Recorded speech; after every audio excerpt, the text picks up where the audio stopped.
Yeah, welcome to the first official EDH Takes tier list. Today we're going to do a tier list of all the Boros commanders. As of Strixhaven's release, I know there might be... We're planning on doing all 10 of them, all 10 of the two-color combinations, but by the time... Oh yeah, that's right. By the time we finish this series, there'll probably be like 20 more commanders. 20 more Boros commanders, yeah, for each color or whatever, so... But this is kind of just a thing that I like tier lists, they're fun. It's not something that we really prepared for at all. It's just going to be kind of an impromptu rating of all the Boros commanders, in our opinion. Do we have Eli? Do you want to go over if you have any metrics you want to use? I don't think we're gonna have hard and fast rules associated with it. Yeah, I think it's mostly personal preference, but to me, it's kind of like some combination of power and gameplay experience, like what's the most fun and also strong. So yeah, aside from that, it's just up to our opinions, our personal experience. We haven't played all these commanders, but between us we've actually played close to 20 different Boros commanders, so yeah, 20, 25, something like that. And I played a lot of these in the 99 too of other decks, so got a pretty good take on the power level of a lot of these cards. Yeah, so yeah, generally just how good we think the commander is, as also combined with how good the deck is going to be, because you have to kind of take that into account a little bit. I kind of that's pretty much what we're going to go with. So just to get it started on here, this is in I think order of by the set they're from. I don't know, but the first card here. We got, I think this is Brion Stoutarm. He's a 4/4 vigilance, and he throws creatures at people. Yeah, you pay a red and tap him, sacrifice a creature you control, deal damage equal to its power to an opponent. So he's kind of like this, you steal your opponent's stuff, and then you fling them at them, or you just play big power creatures. I'm just going to throw him here for a second. He's not S tier, just no spoiler, but I'm just going to throw him there while we talk about him for a second. So, yeah, I think you can make a pretty decent Brion deck, but it's pretty telegraphed, so it's not super strong. It's not like a combo deck. I'm not a biggest fan of his ability to throw things at people, but I kind of gotta respect him a little bit just for being a 4-mana 4/4 with vigilance. I know that's kind of understated in Commander, but I like that about him. I think it's lifelink actually. Or sorry, not vigilance, lifelink. So thank you. Which is also big. Yeah, no, I actually think that's probably better than vigilance. Maybe I think it might be better than vigilance. But people have always said this thing about Boros only caring about aggro and attacking, but Brion's a really old commander from Lorwyn block, and he's not about that. Sure, you might want to swing in with a creature before sacking them and throwing them at somebody, but he's got an alternate route to victory there. Yeah, and we might move where some of these commanders are as we kind of get through it. But right now, I'm thinking somewhere around D or C for Brion. What are you thinking, Eli? I think I'd give him a C. I think I think he's not quite in the D territory. You're right. I think you can make a good Brion deck, but his the ceiling on the best Brion deck that you could probably make is it's good, but it's like I said, very telegraphed. A lot of decks that I would like to make. I think I could make a pretty fun Brion deck, but I wouldn't say it's very competitive. Sure. Moving on, we have this is Sylvia standing in for Sylvia and Khorvath. We didn't include any of the partners except for Sylvia and Khorvath because they are partner with each other and it becomes Boros together. Yeah, we didn't do any partner pairs aside from them. We have Akiri and Bruse later on, but we're going to evaluate them on their own. Mm-hmm. But, so, I think, Sylvia and Khorvath isn't a deck that I think many people kind of are drawn to, nor do I think it's particularly powerful. But I do think that there is something in Sylvia and Khorvath outside of going for the very obvious knights and dragons. I think if you pick one and kind of lean more into good cards instead of going all in on the theme, your deck's gonna be better with those two cards. Yeah, there's plenty of good knights that just happen to be knights. They're good cards first, but then they're also knights, like Knight of the White Orchid, etc. Yeah, etc. No, but the thing I like about Sylvia in particular is that she is a commander with double strike for 3 mana, which could lend itself very well to equipment theme or something like that. So I don't think they're particularly strong. I'm thinking somewhere around either the bottom of C or the top of D. What do you think, Eli? Do you have anything else? I think I'd maybe give them a C because I think just like partner decks, like you're inherently like up an extra card. Yeah. And they will fill 2 spots in your curve, and like notably like you could even maybe play a game if you're just like playing like this good stuff Sylvia and Khorvath deck where like if you just wait to play them until like you have 8 mana, you immediately get a 3/4 with double strike, flying, and haste out of Khorvath because Sylvia is going to give your dragons double strike, and then Khorvath's going to give your Sylvia flying and haste because she's a knight. So like the turn you play them, you get, what is that, Spencer? 5 power God. in the air of double. That's immediately like 10 damage. Yeah, it's a lot. Just playing both of those. Yeah, so C below Brion. I don't remember his name. Something like that. Stoutarm boy. Next we got our boy Munda, ally boy. What's his title? Munda Renegade Leader? No, Ambush Leader. Renegade Leader, that's something else. But Munda get in the trash. It hurts me to put Munda in F because he does have haste, but I mean, if Munda's not an F, who is an F, right? It's just I don't know what to say about Munda. He doesn't even draw you the cards. He puts bad cards on top of your deck. Munda's ability, like, yeah, it's like some people might think that it's like card draw, but it's not. You get to look at like the top few cards of your deck, select an ally, and put it on top of your deck. So it's not even like there's no kind of card advantage. It's like bad card selection. Yeah, and it can whiff pretty easy too because I think he just looks at the top 4. Yeah, you can make a good deck with Munda in it, but like, why not just play any other Boros commander as the commander? Unless, I mean, if you're going with an ally theme, then you're playing allies, and that's kind of making your deck worse. Yeah, like, I think arguably his strongest selling point is that he's just a 4-mana 3/4 with haste, and like... You can equip your, like, swords to it or something right away. That's not that good. Like, that's... Yeah, I'm just... Munda, like, his tribe, too, like, allies, like, there are good allies.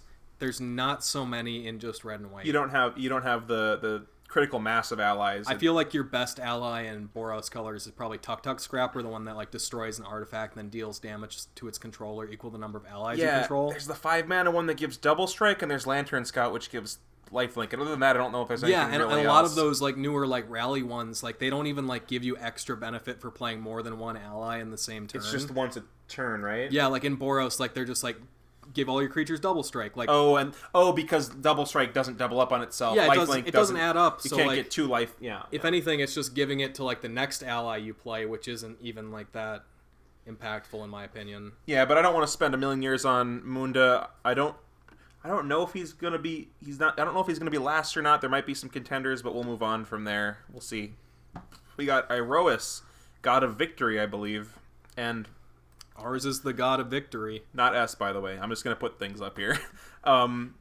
So I don't think Iroas is a deck that many people like play as a commander. Usually he fits in a 99 sometimes, but you know, I'm pretty impressed with the card a lot of the time, just as a way to protect your attackers in like an aggro strategy, right? Yeah, my main aggro deck is my Tajik Legion's Edge deck, and I built that like the 4-drop slot in that deck to be mostly like gods, planeswalkers, and enchantments. So like if somebody wraths me on 4, it doesn't like totally hose me. And Iroas is one of my favorite cards to lay down on 4 because if you can make him into a creature the next turn, he's a 7/4, and like he just gives you free attacks into everybody. He gives you menace, and your attacking creatures can't be dealt damage. How are they gonna? I mean, even if you just play him on 4, the next turn you play a 5-drop or a couple 3-drops or a 3-drop and a 2-drop, and then you know if you can make him active on turn 5, he is attacking for 7 menace, right? And that's a pretty fast clock on someone for commander damage. He has had that magical number 7 where it only takes 3 hits to kill someone. Yeah, and the gods are I mean, not that indestructible is like that big of a deal, but they're notoriously like hard to deal with because most of the time they're not a creature, and then when they are a creature, they're indestructible. Yeah, Iroas is really good when you get board wiped and you have to like rebuild back because he kind of has pseudo haste because he sticks in the field. You play a couple pieces of devotion and then he can attack right away. Yeah, that's a really cool thing about gods. Like you can get like blown out every once in a while. You'll be like right on 7 devotion. You attack somebody and they kill a creature. They destroy one of your creatures and then it shuts him off, but you still get his abilities. Yeah. And that's fine. So I'm thinking either low B or high C. I feel like he's above Brion. I think I'd give him a B. Yeah, sure. We'll go B for now. I think he's on the lower end of B, but he could end up in the middle of the packet, maybe, depending on what we put in there. He's like a fine aggro commander. I just personally think like we've got a couple other options that'll just surpass him a little bit. For sure. All right, next we have Akiri Line-Slinger, I believe. This is the partner Akiri from the Commander decks from a while ago. 2016, the 4-color decks. Yep. So she is she has first strike and she gets bonus power for your artifacts you control. Mm-hmm. I think she is pretty powerful. I want to say that she is on that upper end of the Boros power levels when combined. You can combine her with another really good. I mean, you could just I know we're considering these on their own, so let's talk about just her like as a solo Boros commander, right? Yeah, on her own.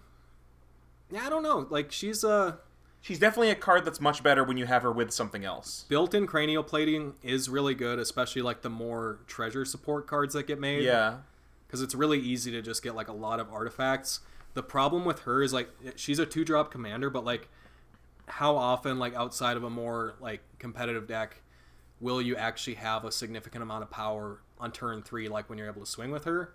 I don't know. No, I think she'll usually come out swinging a bit later, but just being able to fit into a curve whenever she can fit her in is really nice. I really like 2-mana commanders, so I give her a bump just for being 2-mana. And, if you put her, you can pair her with any other, partner, and she would, just like fit, like you could add like green to the deck or something. Probably not green. You probably add blue or black for the artifacts energy, but whatever, and it would be good. So I want to put her somewhere around Iroas. I want to say, I don't know. I want to say above Iroas, but I'm not sure. What do you think, Eli?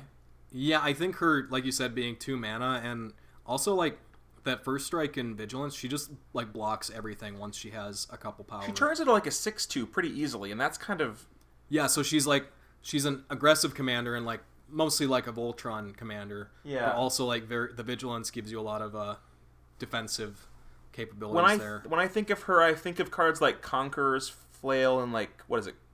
Coitus Spike or whatever. Yeah, I think of cards like not Bloodthirsty Blade. The one, whichever one like makes copies of itself when it hits someone. That's Bloodthirsty Blade. Yeah, I think of cards like that, and those are always really fun. I think so. I think she is pretty solid. Let's move on. Right now we have Bruse.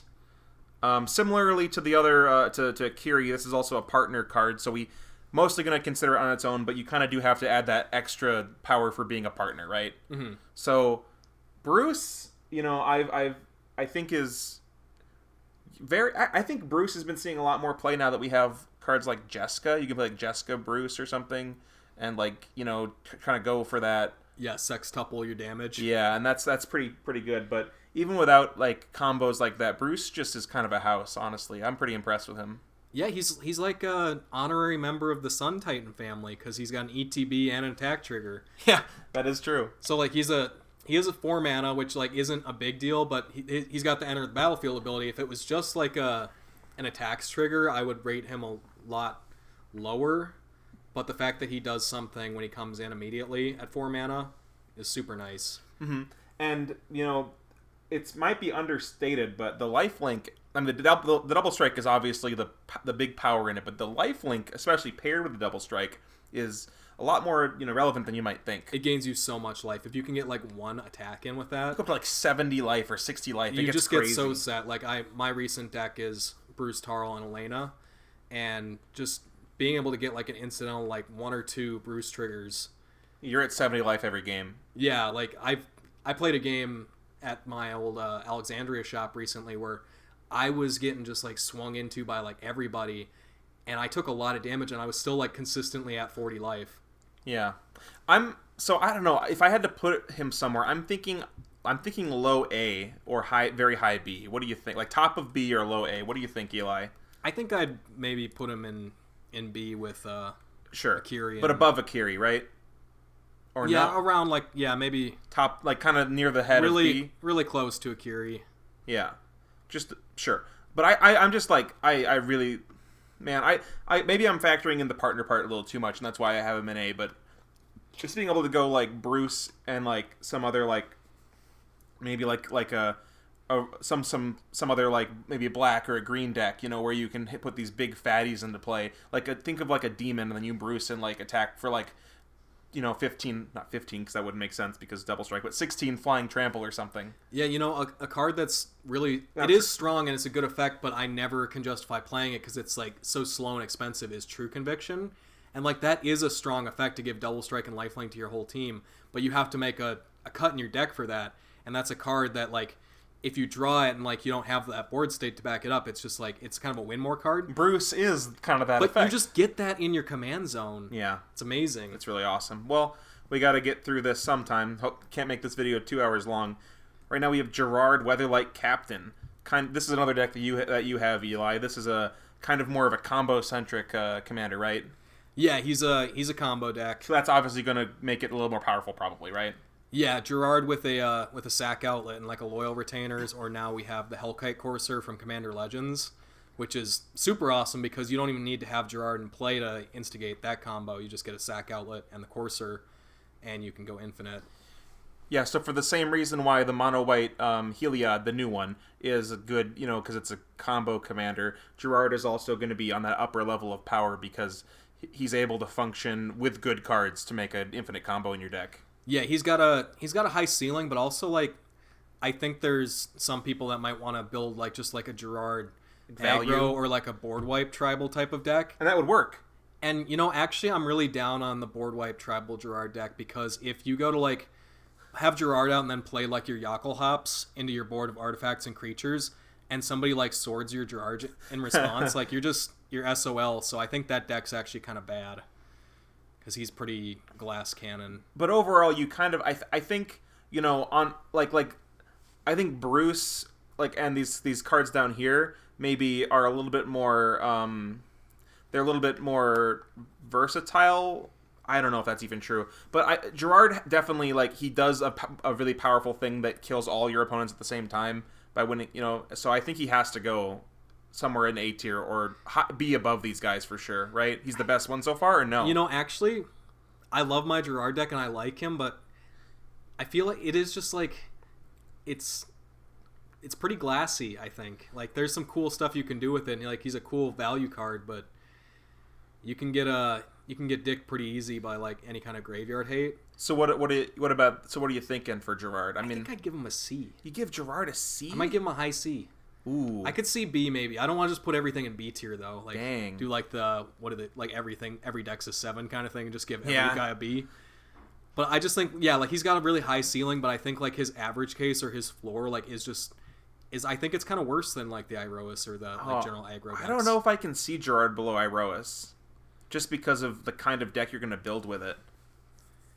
How do you feel about right above Iroas under Akiri? Well, I just don't think that everyone's going to want to build like a Gerrard combo. Well, deck. that's true. That's true. I think the more common build that I've seen is just like playing like board wipe tribal and stuff. So you think like maybe the Gerrard combo is up here, but like the rest of the Gerrard's like down here? I think your average Gerrard deck is probably like here. You think?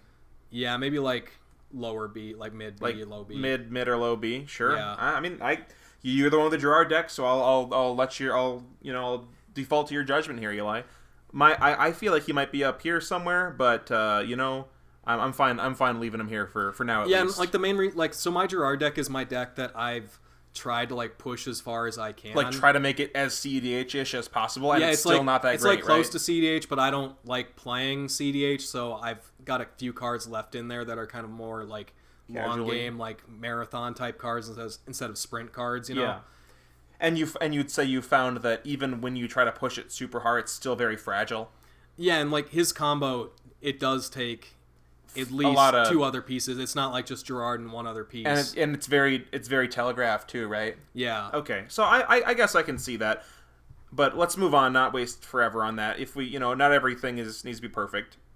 Here we have Adriana. I feel like the Adriana, like she has melee, which is like on like 3 cards that exist ever. There's some draft commons from Conspiracy 2. I'm not big on Adriana. I realize that especially with additional combat effects, you can start getting up to +6/+6 and all your guys probably pairs really well with Morog or whatever. If you get Morog in an extra combat, he can get up to, this is Magical Christmas Land, but up to +12 on all your guys. Yeah, or not +12, and sorry, that's +8. it's a strong anthem, but it's at odds with two things that you want to do in an aggro deck, where like people say this a lot, where if like you attack all your opponents and you spread your damage around, you become everyone's problem, and then you force multiple opponents to have to deal with you. Mm-hmm. So that's not great. And also, she disincentivizes you to knock like one opponent out at a time, because then like your melee trigger gets worse. Yeah. So I think I might want to give her like a low C or high D. Yeah, I think she's better in the 99 than as a commander, and I don't even often put her in the 99. But I'm feeling either very low C or a high D. I'm gonna throw her in D for now. Might move her up. Yeah, might move her up later. I maybe she's better than. I think she's below. I don't know. I'm not sure. Somewhere around this, but we'll keep her in D for now. Here we got Jor Kadeen. Jor Kadeen from original Ravnica, I believe. Right? Actually, New Phyrexia. New Phyrexia. What the hell?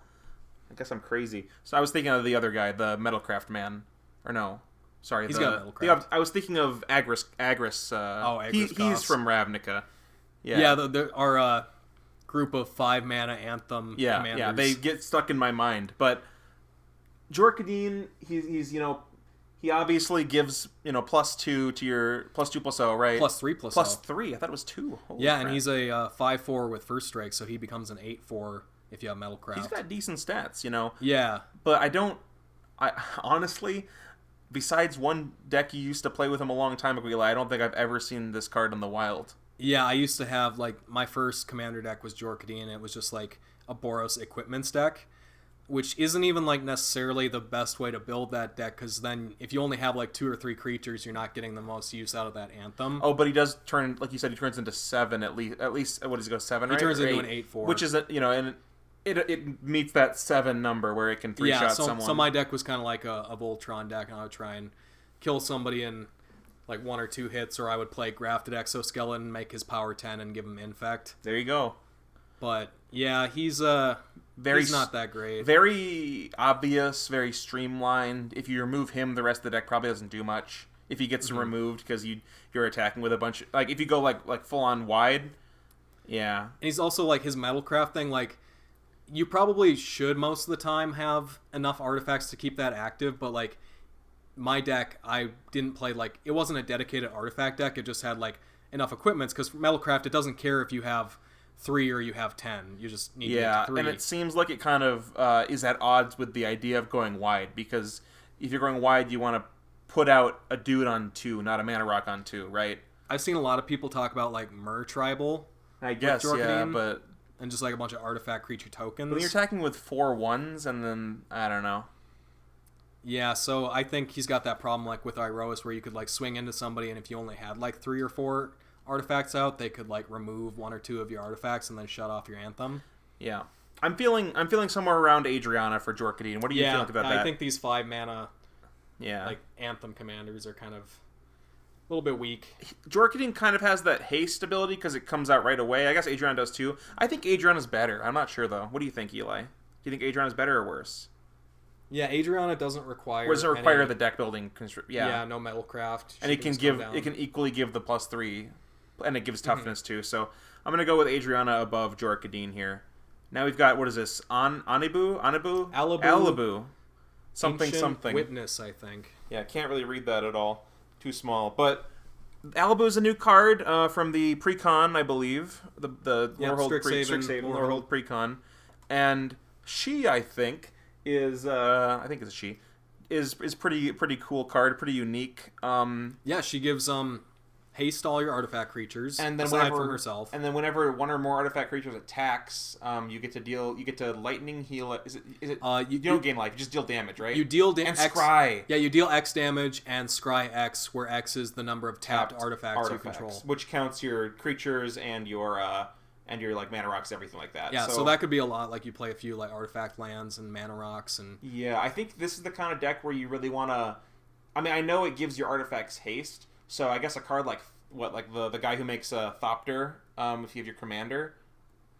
Yeah, Loyal Apprentice. Yeah, because that would make you the on the turn you play Alibou, you can attack with the Thopter and then get the ability right away. Mm-hmm. Or besides that, you'd want to play probably like the medium-sized 3 or 4 drop artifact, so you can get it right away, like a treasure keeper or something like that.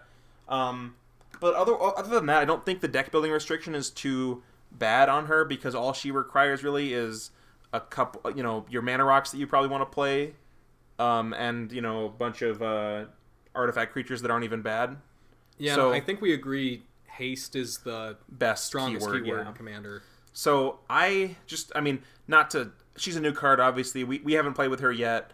I'm speaking for myself, I suppose. I don't think you have, Eli. I haven't played with her yet. But I want to say a deck built with her could be pretty good. I want to say somewhere around C-ish or very low B. But I don't know if she's better than...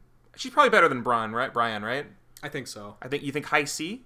Yeah, or you think low? I think high C. I don't think she's up near Gerrard, but because she you can make a good artifact creature deck, but like that's her problem. She has to be an artifact. She has to be an artifact deck, but I guess it probably wouldn't be very good, but you could play her as like a mana rocks and then play her sometime in the mid game and then hope she lives, then ramp into like your Phyrexian Triniforms or your combustible Gear Hulks. I mean that's a way you could play her.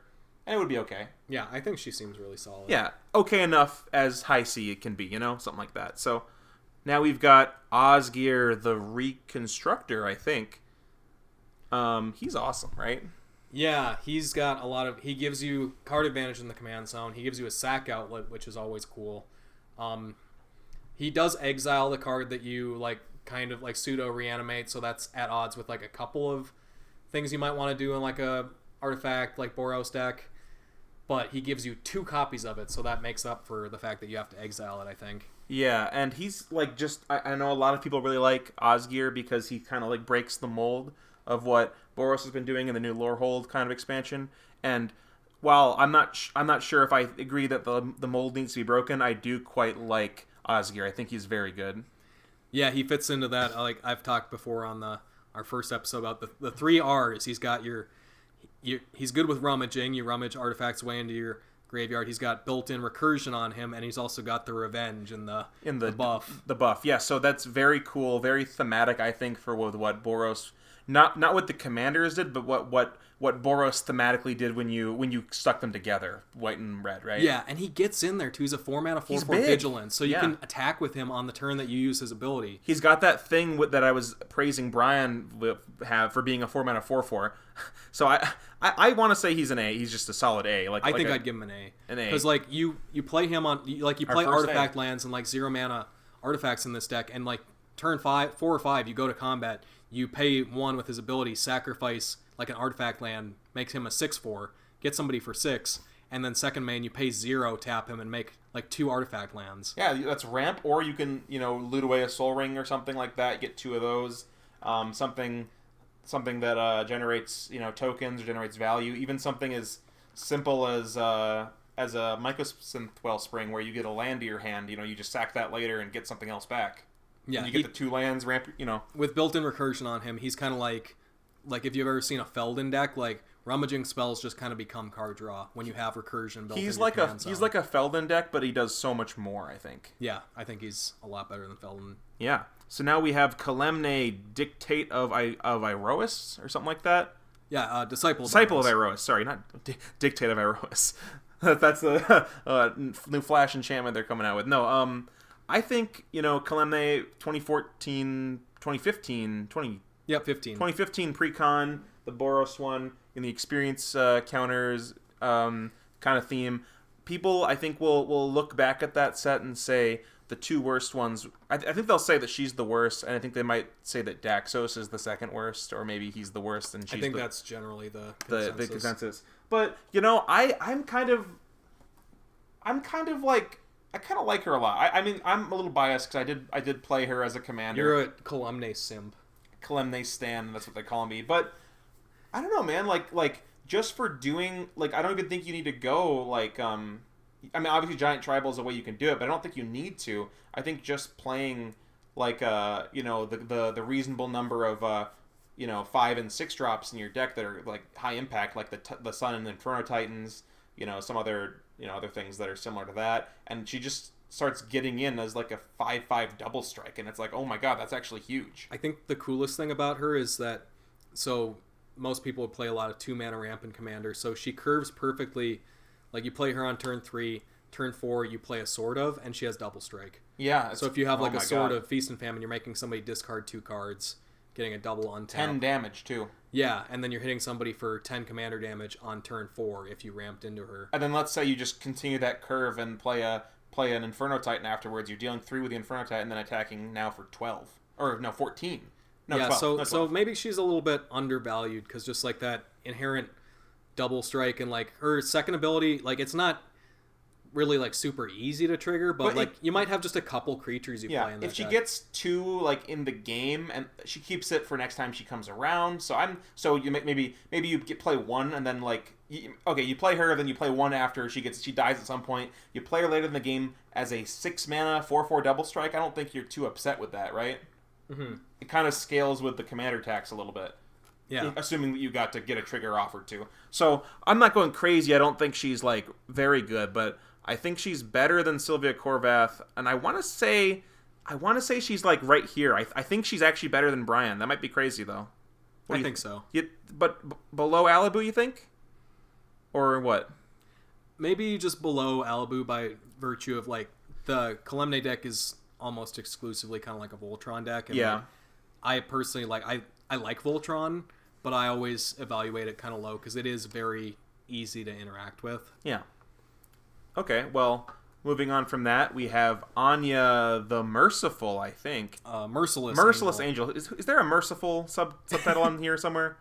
Okay, well... Boros Angels have no mercy, Spencer. You're right, my bad. I'm thinking of the mono white angels, right? With the mercy. But no, Anya Merciless Angel, I think there's been some controversy over her as being the worst Boros commander, but I'm biased because I played her for a while in a deck that I eventually later turned into Aurelia, which is obviously much better, but... I did a similar thing. I played Anya for a long time, and then I switched it into Gisela because Gisela's a lot better too. Yeah, she's not. Anya's not anywhere near the top of the list, or even probably not the middle of the list either. But maybe around there. But I don't know.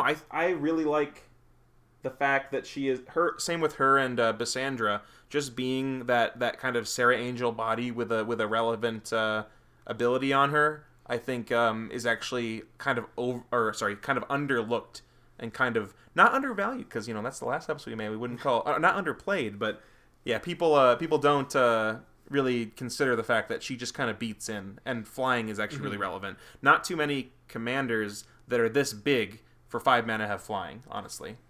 Yeah, because like it's not as hard as you would think to get her to trigger one time, to get her to a 7/7 indestructible. And then she like sticks around for everything short of like a swords. The problem with her is like it says that she's like the merciless angel, but you actually, once you kill your opponents, like she shuts herself off. So you really don't want to. You really want to try to get 2 people down to below 20 before you kill one of them if you can help it. Yeah, so it's kind of awkward. Like the way that I built my Anya deck was like a lot of just like mass damage stuff, like Heartless Hitotsugu. Yeah. And then I would play something like Rupture or like Chandra's Ignition and like try and sacrifice my like 13/13 Anya to deal a bunch of damage to people. And the way that I built my Anya deck was kind of just like a mid-rangey aggro deck with just like a lot of creatures, and then some effects like I had a couple double strike giving cards to kind of you would hit them with the first strike damage, with them below 20. The second half would deal 3 more.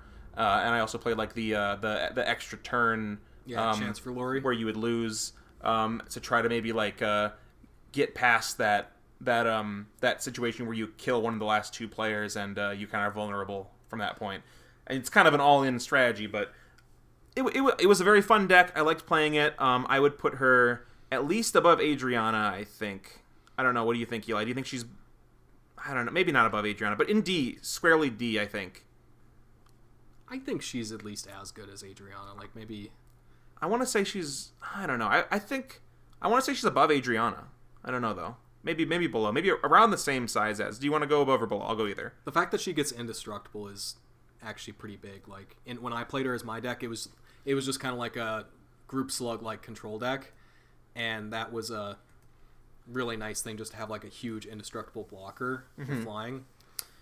I'm gonna do it. I'm putting her above Adriana in D tier. Yeah. We got to get moving. We got 30 minutes in, and only I guess we're making okay progress. But we got Gisela, Blade of Goldnight. Gisela, the Boros Praetor, as some have said. I'm putting her up an S like I do for everyone, but she might actually be there. I'm not sure, but she might be an S. We'll talk about her before we decide to put her somewhere. She is one of the best Boros commanders, and just what she does is so impactful. Not only does it like double your damage, the half damage to your stuff is actually super relevant for stuff like your pain lands, things that deal 1 damage at a time, like Pyrohemia. Yeah, because she prevents the damage rounded up, so when she's out, you cannot take increments of 1 damage. Yeah, and when you attack into them, like especially when you pair it with stuff like things that have first strike, like if you have like a 3/3 first strike, they can't block that with anything smaller than a 7/7. Yeah, that's another crazy thing. Like the fact that she prevents it rounded up, like it turns 3 damage into 1 damage. Yeah. So it's not even just like having the damage. It's like reducing it by even less than that sometimes. Yeah. And she does the thing where your opponents still deal double damage to each other. So it kind of incentivizes them to kill each other when honestly they probably should worry about you more because you have the Gisela out. But, I mean, if someone has a removal spell for Gisela, I've done this a lot playing against Gisela decks, is I'll be like, oh, I'm going to take advantage of Gisela, kill my other opponent with my double damage, and then I'll swords Gisela before it hurts me. Mm-hmm. And ultimately, while that does help me being the player playing against the Gisela, it also helps the Gisela deck because one of their opponents is dead. Yeah. So, like, in that situation, Gisela is only held back by the fact that she's 7 mana. Yeah, like, she will die a lot. Like, you need to pick your spot with her. I have a Gisela deck right now, and it's notably like it's not an aggro deck like at all in my opinion. It's a control deck mostly, right? Yeah, because it's just like if you play out Gisela, she will like soak up any targeted removal that you need to like get out of the way, and it's just so hard to die when you have Gisela in play. She's kind of like a finisher. She can be a finisher when you have control over the board. Yeah, that's why I think I'm going to keep her as the commander in that deck for a while, because like I used to try and do this thing in the deck where I played a couple cards to like put her into one-shot range, because if you give her like 1 more power and another double damage or double strike, you can just one-shot people, because she's out the gate, like she deals 10 damage. So I ended up taking out some of the like the double strike and other double damage cards, but still just like having a way to give her 1 or 2 extra power. You have the Exalted Land, right? Yeah, I have the Exalted Land just because like I don't play very many creatures, but just like it sucks to put him at 20 commander damage. Yeah, only deal 20 commander damage. So I was like, I want to have like 1 or 2 ways. I have that and like Slayer's Stronghold to play her later in the game, give her +2/+0 haste, hit somebody for 14 right away. Yeah. Well, so now coming down to the hard part, which is where to place her. She's definitely. I think she's at least above Osgir for sure. Do you agree with that, Eli? First of all, yeah. I don't know if she's in S tier or at the very top of A tier. She is 7 mana, so it's hard for me to put a 7 mana commander in S tier, but she might just be that good. Yeah, but like, I don't know. I feel like with my Gisela deck, like, because she's not like it's not integral her to the that deck, does but all like of the it. deck just like it ramps so hard, and like ramp is people might say that, but it's not hard to do in Boros anymore. Like you just play like so many mana rocks and like fast mana and stuff, and I've played games with Gisela where I've played her like 4 times. Yeah. And just like, because I just hit all my land drops and you just keep running her out. Yeah, speaking of that, not kind of off topic, but when I was talking about my Anya deck, I've had games of Anya where I've played her 7 times, honestly, where she costs like 17 mana for the next one. So that happens, especially if you can get down to a 1v1 game. If you come down to a 1v1 game where you kind of are low in resources, Gisela's going to win that game. And yeah, like it is a big tempo blowout to like spend 7 mana on your Gisela and then somebody removes it for 1. That's why you pick your spots, though. You really need to pick your spots with it, or you can just like run it out on a turn where you have nothing else to do early on in the game and just like kind of turn it into a game of attrition. So like that doesn't bother me that much. I think I'd give her an S. Yeah, sure. I'm not sure how many S tier commanders we're gonna have, but yeah, she's a serious contender for one of the best. Well, if you just like have a spot where you can run her out with like Lightning Greaves or something, or have a like deflecting SWAT in your deck, like it's so good just to keep her around. You know, this isn't what we're evaluating, but Gisela is also insanely good in the 99, especially when she's not expected. When you can curve into like a Sun Titan or an Inferno Titan, and then next turn play a Gisela, you're all this an Inferno Titan. You're all of a sudden doing upwards of what is that? 18 damage with just the Inferno Titan, no other attackers. In my opinion, the biggest problem with Gisela, you need to be especially wary of control magic and and the effects like bribery, that. Right? Yeah, bribery. They and bribery stuff. your Gisela, and run Homeward Path in a deck with Gisela. Run a Sack Outlet if you have her in play. Yep. Because only the worst thing is for your opponent to have a Gisela because she's just that good. Same with Elishnorn. Yeah. Yeah, you need to get your Elishnorns back if it's stolen. Otherwise, you're not going to be able to play the game. But yeah, she's awesome. Bassandra, similar to Anya in the fact that she's a 5-mana 4/4 angel with flying. But she has the different ability where I think opponents or players. Says players can't cast spells during combat. And she has red to do, or white. Pay red and you make target creature have to attack this combat if able. So I don't think she's bad per se, like terrible. I do think she's somewhere in this D range, maybe low D. I don't think she's quite F. I don't know. Yeah, I think we've talked about this before, and I feel like the first ability, the players can't cast. It's actually more relevant than you think. But it sucks that you can't do it. Yeah, it's weird that it couldn't just be like your opponent's. Because there's a Naya legend that has that same text, except it says your opponents can't cast spells during combat, and then when it hits them, whenever a creature hits an opponent, you go to each creature they control. So that's just like her, but better. And I think it's only 4 mana. It doesn't have flying, but like that's like 3 things better than her. Mm-hmm. And no one really plays that card too much either. So I gotta say she's just kind of like lower for that, right? Yeah, like maybe that ability does come up more than I think, but I still feel like it doesn't come up often enough. If it's gonna come up, they're gonna do it before combat. Yeah, right? it doesn't. It just forces people to change their timing on stuff. So normally someone might wait like to save their removal spell for if you attack them, but if Bassandra's on the field, they might have to do it before you even make your choice of who to attack, even if you weren't going to attack them. They just have to like ask you straight up, and then you have to commit to saying something to them. Yeah, so I don't like that about her. I mean, doesn't really. I don't think she incentivizes like any kind of. She's kind of like a blank canvas for what you'd build the deck around. Well, I think her second ability is the one that you build around, like forcing creatures to attack. Like you build it like kind of like a prison deck. Okay, so they can't attack you because you play your ghostly prisons? Yeah, you play like ghostly prisons and stuff, or like you just like force people into bad attacks and like pick off their creatures like that. Yeah, I would say you would be able to play like that. Incentivizes you to play like combat tricks for your opponent's creatures, so you can kill something if it needs to die, but you can't cast spells in combat. There's cards like there's abilities that do that, I guess, right? Yeah, and there's enchantments like Light Minefield or this other Boros one that's like when a creature attacks, deal 2 damage to it. So I think you play like stuff like that and like force people to kill their creatures. Can Slayer's Stronghold target your opponent's creatures? I think so. So then I guess that's one way, because it's not a spell. You could activate your Slayer's Stronghold and maybe make one of their creatures bigger when someone blocks it or something, so they trade. Yeah, so I think she'd be like a neat deck, but it's not like a very strong deck. So I want to put her below Anya, but I don't know how I feel about these ones. Maybe even below these guys. What do you think? I don't really have a good understanding of where to put her. Yeah, somewhere in D tier. Somewhere here-ish. Here-ish. Yeah. Just put her next to the other angel. She has amazing art, though. Oh, it's beautiful. Now we've got Belborka. He's a cool guy. He's a star 5, star 6, yep, star 5. He fits that magical Boros number of 4 mana commanders. There's quite a few of them. Yeah, he gets you card advantage. Yeah, so he there's not too many Boros commanders that give you card advantage. I mean, these days more of them, but I think he was one of the first kind of in this kind of trend of doing that, right? And he doesn't lock you into any specific strategy really with his if you just want to use him as a card advantage outlet.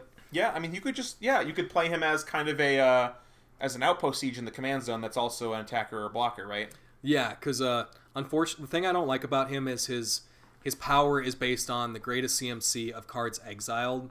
that turn. Yeah. So it's hard for him to have power on your opponent's turn unless you like instant speed, like sword somebody's creature or something. Or crack what's the 0 mana artifact that exiles a graveyard. So. Yeah, so like at the same time, like maybe you could do something cool with that, like somebody goes to swing into you and you swords their big creature and then make him have a lot of power and then you can block with him, but yeah. Oh, you could play a Rest in Peace in this deck, and then every like instant or sorcery they cast is exiled. So then, that's kind of cute. But I don't think he's insanely strong. Probably somewhere in the C tier. Probably below these, maybe above Kalemne. I'm not sure. I think the card advantage is quite nice. Somewhere around here. What do you think, Eli? I think just the fact that you could build him in so many different ways. I'd put him above Kalemne. Above Kalemne, below Alibou? Yeah. Yeah, it is Alibou, right? I'm not referring this name. That's okay. Alibou. Okay. These new cards, I feel like I'm, I feel like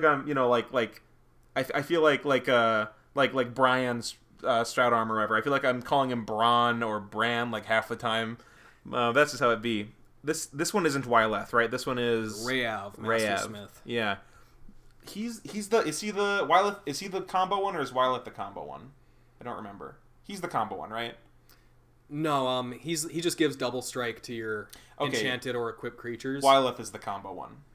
That's how many 2 mana? Wyleth is the the one that draws you cards. Yeah, that's the one. Oh no, what's the combo one down here? The other dwarf guy. The other 2 mana Boros commander. Okay, I don't remember. So this is the one that you said gives you double strike to your equipped and enchanted creatures, right? Yep. So, okay, so I haven't seen anyone play this deck yet. But, I do love me a 2 mana commander, so I'm not, I'm obviously that's a big up for it. Kind of reminds me of kind of that Akiri thing, the 2 mana Akiri, because it incentivizes you to play equipments in the deck, and it gives itself double strike, which is obviously powerful. So this is probably some kind of Voltron deck, or at least an equipment deck. You could play it Auras, but I think Auras kind of suck, right? Yeah. 2 mana's good, double strike is good. You could just, if he keeps getting removed because it's pre-telegraphed, you can just... Cast them again? Suit up your other creatures and too. then run them out later in the game and just get in with some double strike. Have that pseudo haste on the double strike? Yeah. Yeah. So, I'm not trying to spend a million years on him, but somewhere in... Are you thinking B-ish somewhere? Or what are you thinking? I don't know if he's better than Alibou, though. He might not be better. He is 2 mana, but... Maybe below Belborca? Above Belborca? I feel like just with the equipment deck, there's better commanders that we're going to get into later. I can see that. So I'd maybe give him a mid-C. Somewhere around Kalemne? 2 mana super nice, but... So I'll put him above Kalemne because 2 mana, but I can see that. Yeah, I'm not in the Gerrard range for sure. And 2 mana, Akiri just has so much more potential, I think. Yeah. But now we have Wyleth, which is... I don't even remember what Wyleth does. Eli, do you remember? Can you pull him up somewhere? She's a 2/2 with trample, and whenever she attacks, draw a card for each aura and equipment attached to it. Okay, so this is kind of similar to the last one. 2 mana equipment aura commander. She's 3. She's 3? Oh, shoot. But she draws you a lot of cards sometimes. Yeah. This is the deck in... Well, besides Tiana, this is the deck I'd most likely to play with auras in it, right? Yeah, because they're easier to get on her. They're cheaper because they can just for 1 mana get them on, put one on, and replace itself. Yeah. I don't like that idea of playing the 1 mana do nothing enchantments because that just takes up a lot of slots in your deck with cards that aren't very impactful. Because you're just cycling into other bad enchantments. Yeah, you're drawing more cards, but your card quality is not great. So, but do you have anything really to say about her, or should we just place her? So, we're going to talk about the other Akiri later, but I really like how they took something that we've talked about before, how the thing that Boros is arguably stronger at than any other color is using equipments. And with Akiri and Wyleth, they gave a stronger payoff for an equipment commander by drawing you cards. Mm-hmm. So I really like that, and I like that she has trample. Yeah, not many Boros commanders have trample. I think I'd give her a B. Because, sure. A weakness of a... you can get blown out pretty hard with a Voltron deck, but if you're drawing at least a couple extra cards a turn, that can shore up a big weakness of that. You think in here? Yeah, I'd give it a low B. Okay. I can get down with that. Now we have Tiana, ship's navigator? I think. Caretaker. That was the other word that was in my mind. Who's the navigator? That's Hannah. Yeah. That's Hannah, ship's navigator. We'll get to that in another episode where we do those colors. But Tiana is kind of a weird card. I think she was the first uncommon Boros legend. I think that's true. I believe so. Yeah, because that was a big deal at that point because they started in Dominaria. They were printing uncommon, and Boros is an enemy color, so they didn't have legend. They didn't have commanders back in legends. I think some of those were uncommon or common. But I think a lot of people were really like disappointed with Tiana because she just was so expensive and what she did was so slow. Yeah, her ability it's kind of neat, but when your auras or equipments would be put into your graveyard, you return them to your hand at the next end step. Yeah. So like there's some cool like card advantage engines you can set up with some auras that like draw you cards. So you can like sacrifice them, draw yourself a card, and then they come back to your hand and you can play them back out.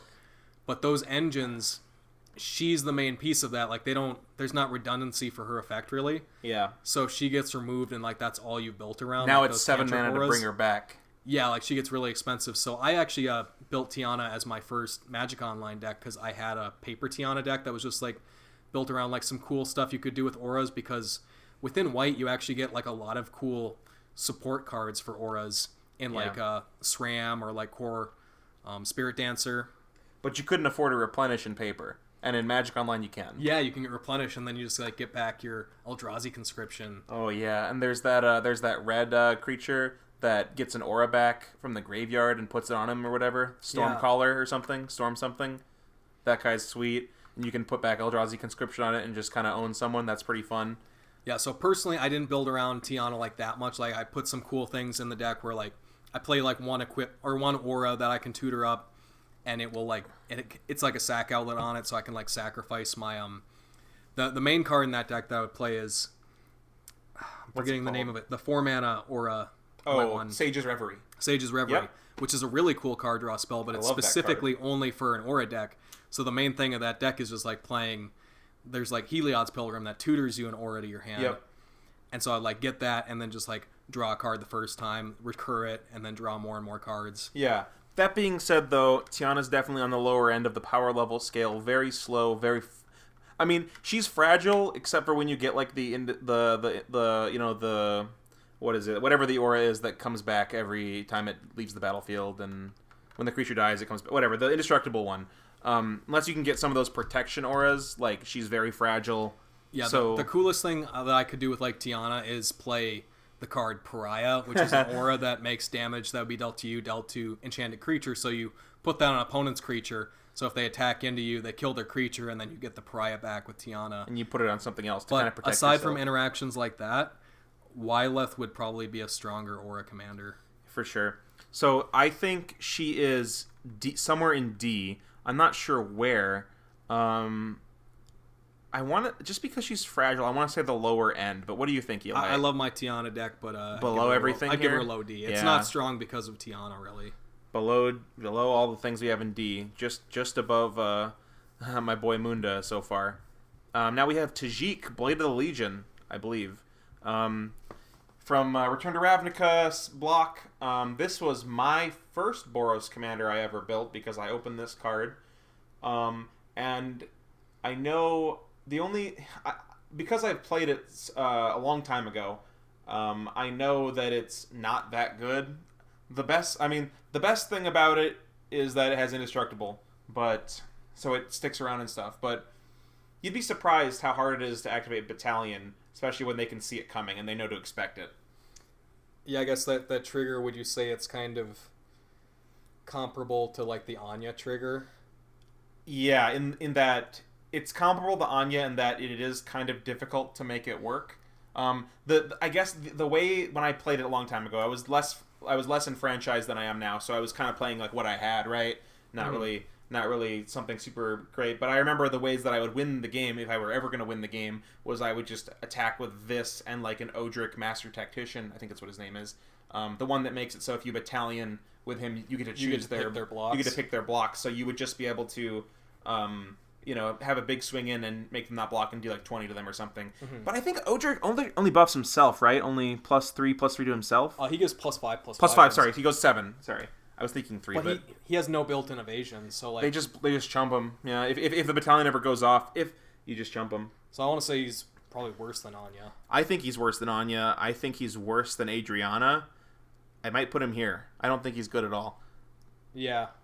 I mean, the cute quote unquote thing you can do with him is put a World Slayer on him, and then you you blow up the world, but he lives because he's indestructible. That's a thing that people used to talk about doing all the time. I think that it's like that board wipe tribal Gerrard deck. It's fragile. Yeah. I don't think it's strong. I've got a friend that does that, and he likes it a lot, and it is fun when it happens sometimes, I guess. But I don't think it's super powerful. So I'm gonna put him down here. Sorry, Tashik. Now we have Firesong and Sunspeaker. I think this was a controversy because this was the first buy a box promo that wasn't in a set, I believe, that they ever printed. Yeah. So back in Dominaria. And when that came out, it wasn't a big deal because this wasn't like a standard card or really relevant in anything except for, the card isn't I think it's like $2 or $3 right now, but at the time it wasn't really worth anything because no one really cared about it. And then they did the extra turn spell, remember the name of it, the 7 mana one, whatever, names aren't my strong suit.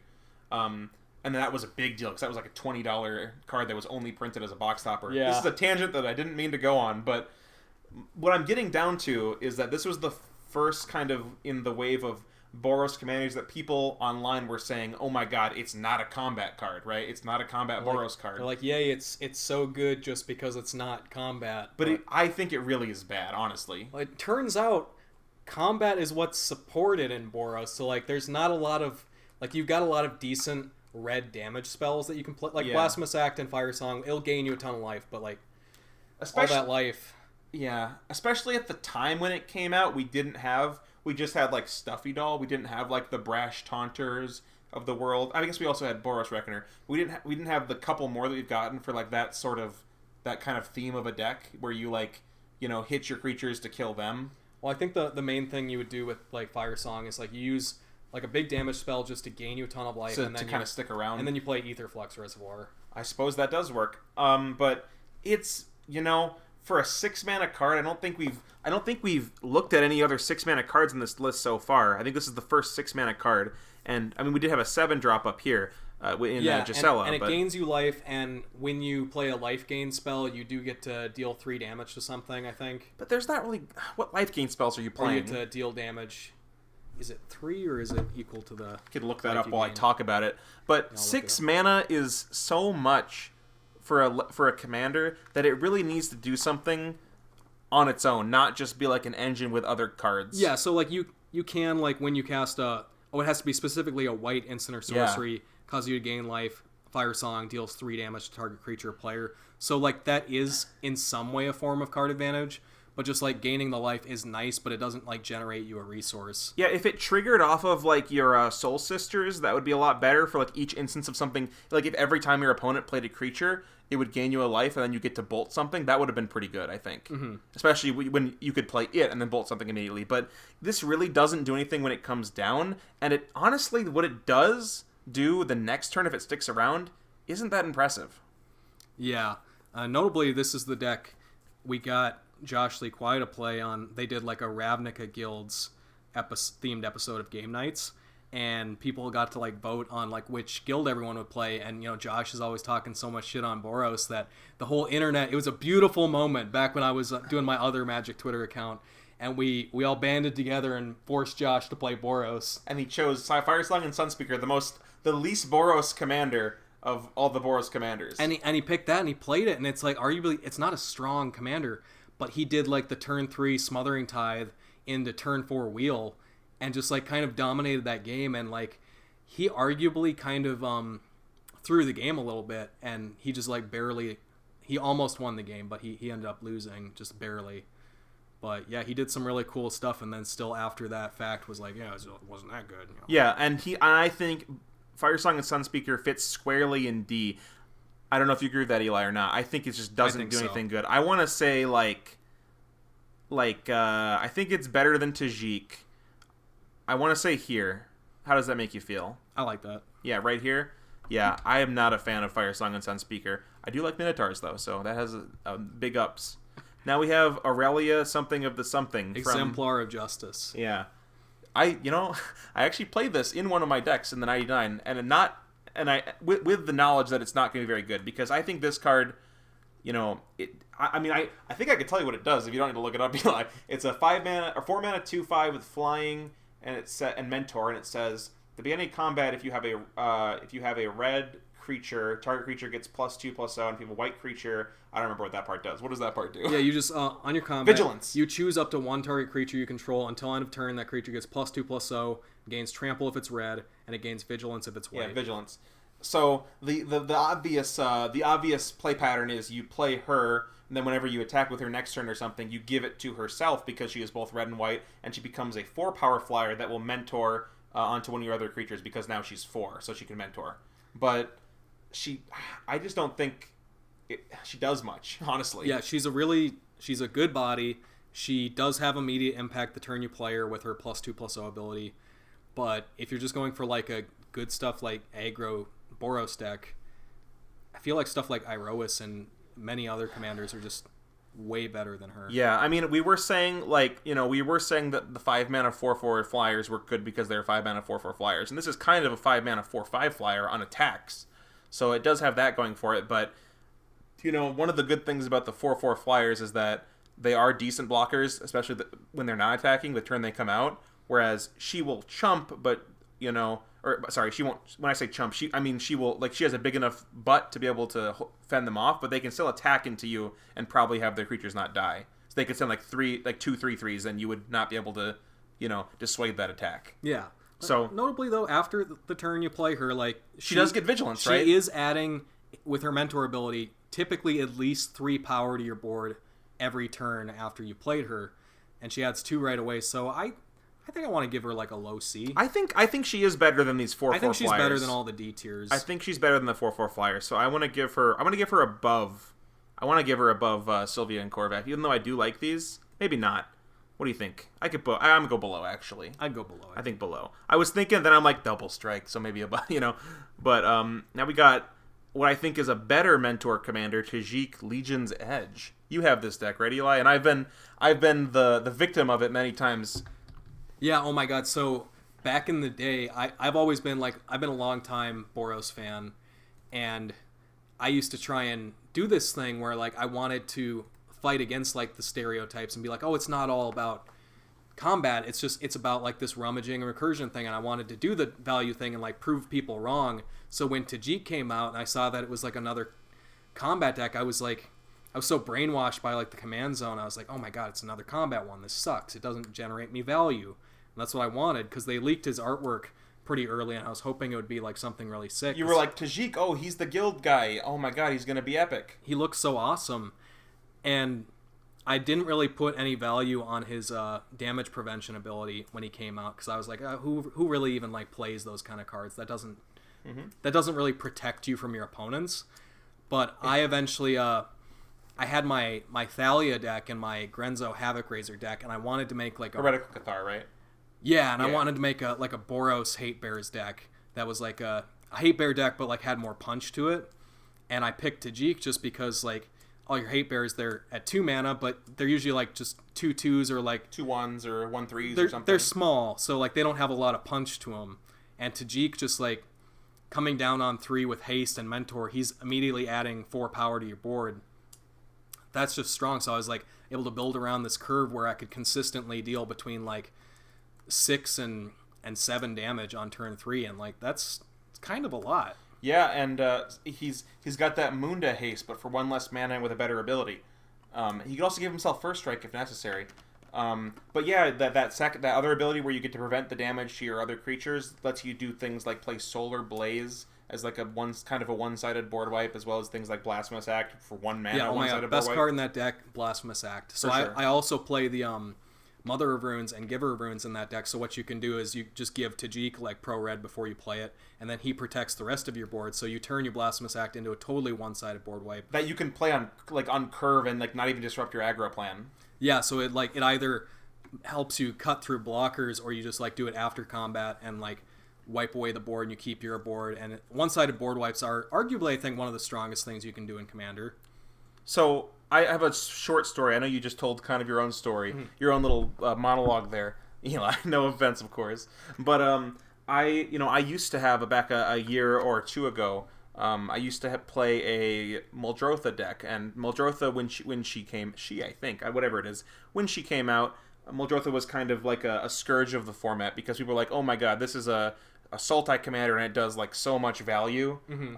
So obviously the deck was pretty good because Muldrotha herself is very good, and I would say my Muldrotha deck was it wasn't like the best Muldrotha deck, but it was good. It was a good deck, and I would play against your Tajik deck, and you would realize that, oh, the Sultai deck is going to be a threat in the late game, so I have to come out swinging, and I would like have a not even that slow of a start, something like a land, something like land, wood elves into like some defensive card or Muldrotha or something next turn or whatever, and I would just get like down to 15 life by like turn 4 or 5, especially if you went first, and I wouldn't be able to play Muldrotha because if I played Muldrotha, you would just play a removal spell and kill me. So this situation where I would play a couple games and it would happen every game, and I'd be like, I think I need to reevaluate how I build my decks. And this kind of is like a big turning point in me where I value cards like Grave Titan a lot higher than I would have in the past, because Grave Titan just being able to come down, have 3 bodies to be more defensive against an aggro deck is really something that I kind of value, especially in a deck that doesn't get off to a very fast board presence. Yeah, and like you said, your Muldrotha deck, I thought it was like a really strong deck, but you're right, like people don't build their decks to fight against like aggro decks like that, because people don't play aggro decks like that in Commander. And it was a what was it, Primal Surge, which that's right what it's called. Yeah, right? all permanents. It was a Primal Surge all permanents deck that could just win off of having 9 or 10 mana, whatever it is, 10 mana I think. And it would play like a lot of ramps, so I'd be able to go like turn 2 Mana Rock into like Phyrexia Metamorph, someone's Soul Ring, and then play like a bunch of like value like Ravenous Chupacabra effects and stuff like that to like survive and generate value from the graveyard. But like, yeah, it just wasn't. If I didn't have like a pretty good hand, it wouldn't be fast enough against some of your Tajik starts. So this is a very long-winded way to talk about Tajik, but I was very impressed with the Tajik deck personally. Yeah, it's one of my favorite decks. Like it's so different from all my other Boros decks that I play, and like I play very like usually I do that recursion thing, but in the Tajik deck I wanted to play like all these different hate cards like Rest in Peace and stuff. So I was like, or like things that shut off ETBs, which I normally wouldn't even consider because that's how you get your value. But I was like, no, I'm just gonna like go all in on the aggro thing, and so every deck is like the curve always fills out the same because it's like 1 drop, 2 drop, 3 drop, you drop. That's and funny. Then but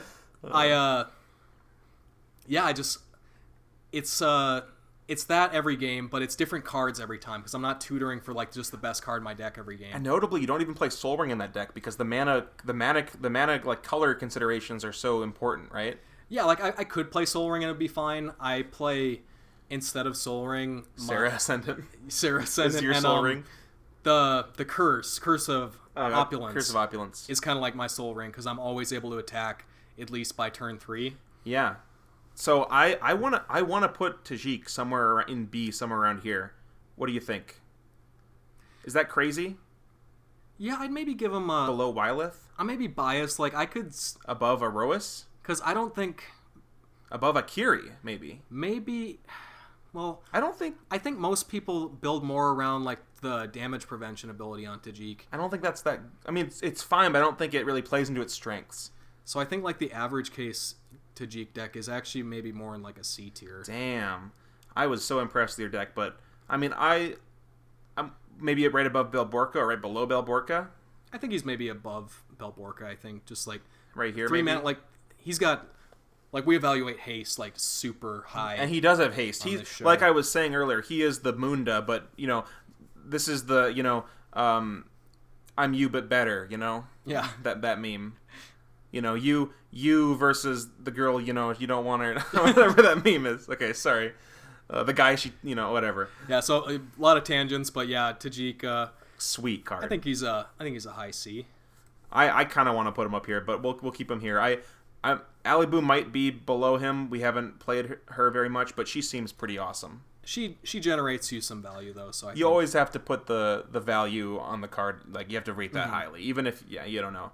Now we've got one of the big dogs, the war leader, Aurelia, the war leader. We're gonna leave her here for now, but spoilers, she's gonna be here. Honestly, Aurelia, I don't know how much we want to go talk about her, but she is probably the best Boros commander. I don't think there's a better one. Just full stop.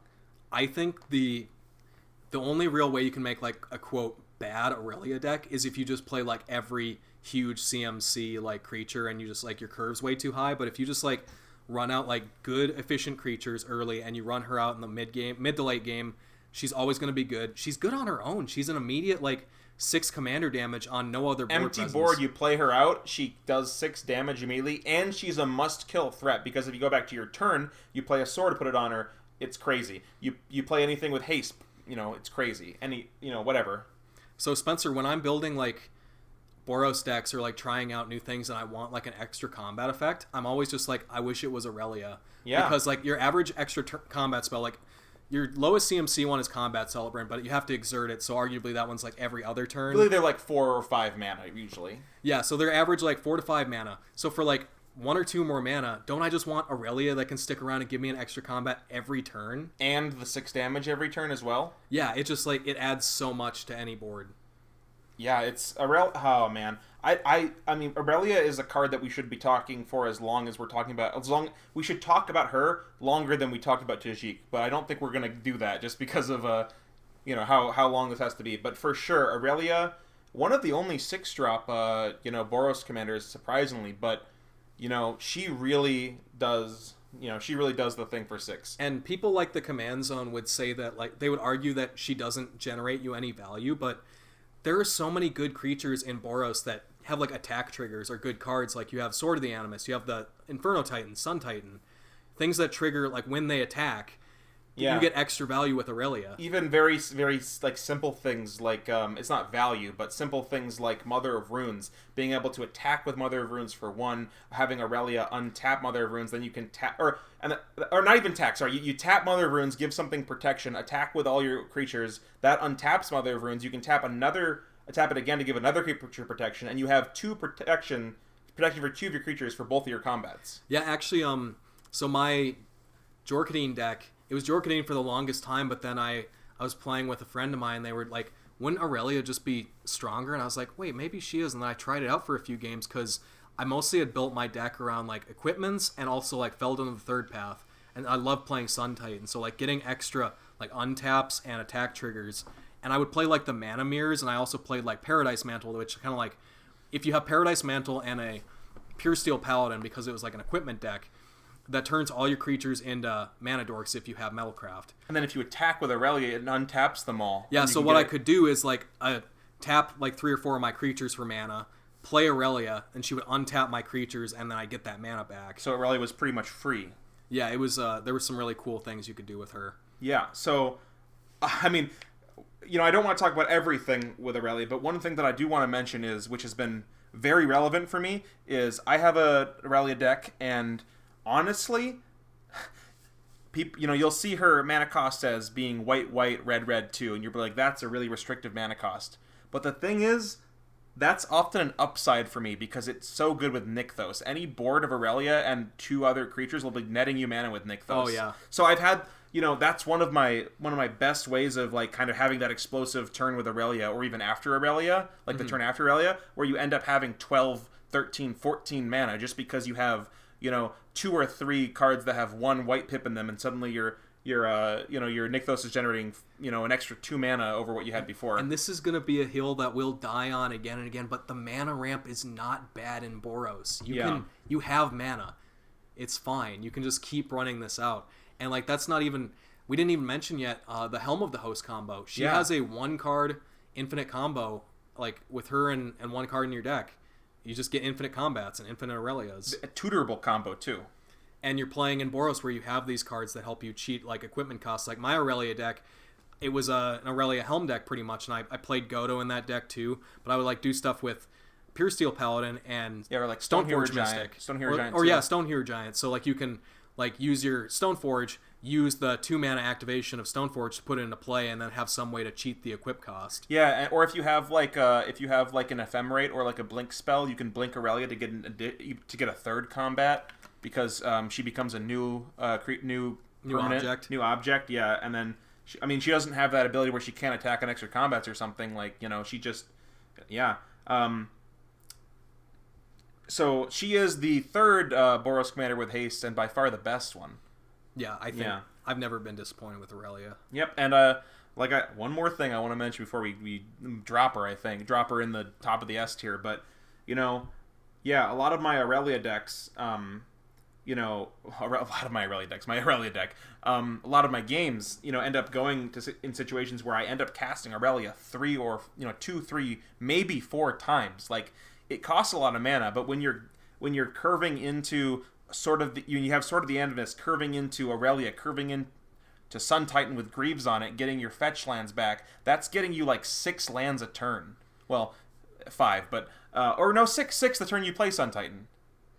Yeah, because you play your land for the turn, 2 off of the 2 sword triggers, Sun Titan coming to play, getting a fetch land back, and then 2 more for the 2 attacks. That's getting you 6 land. I mean, that's a little bit Christmassy, but I did do that one time where I had, on turn 6, I had like 13, 14 lands into play.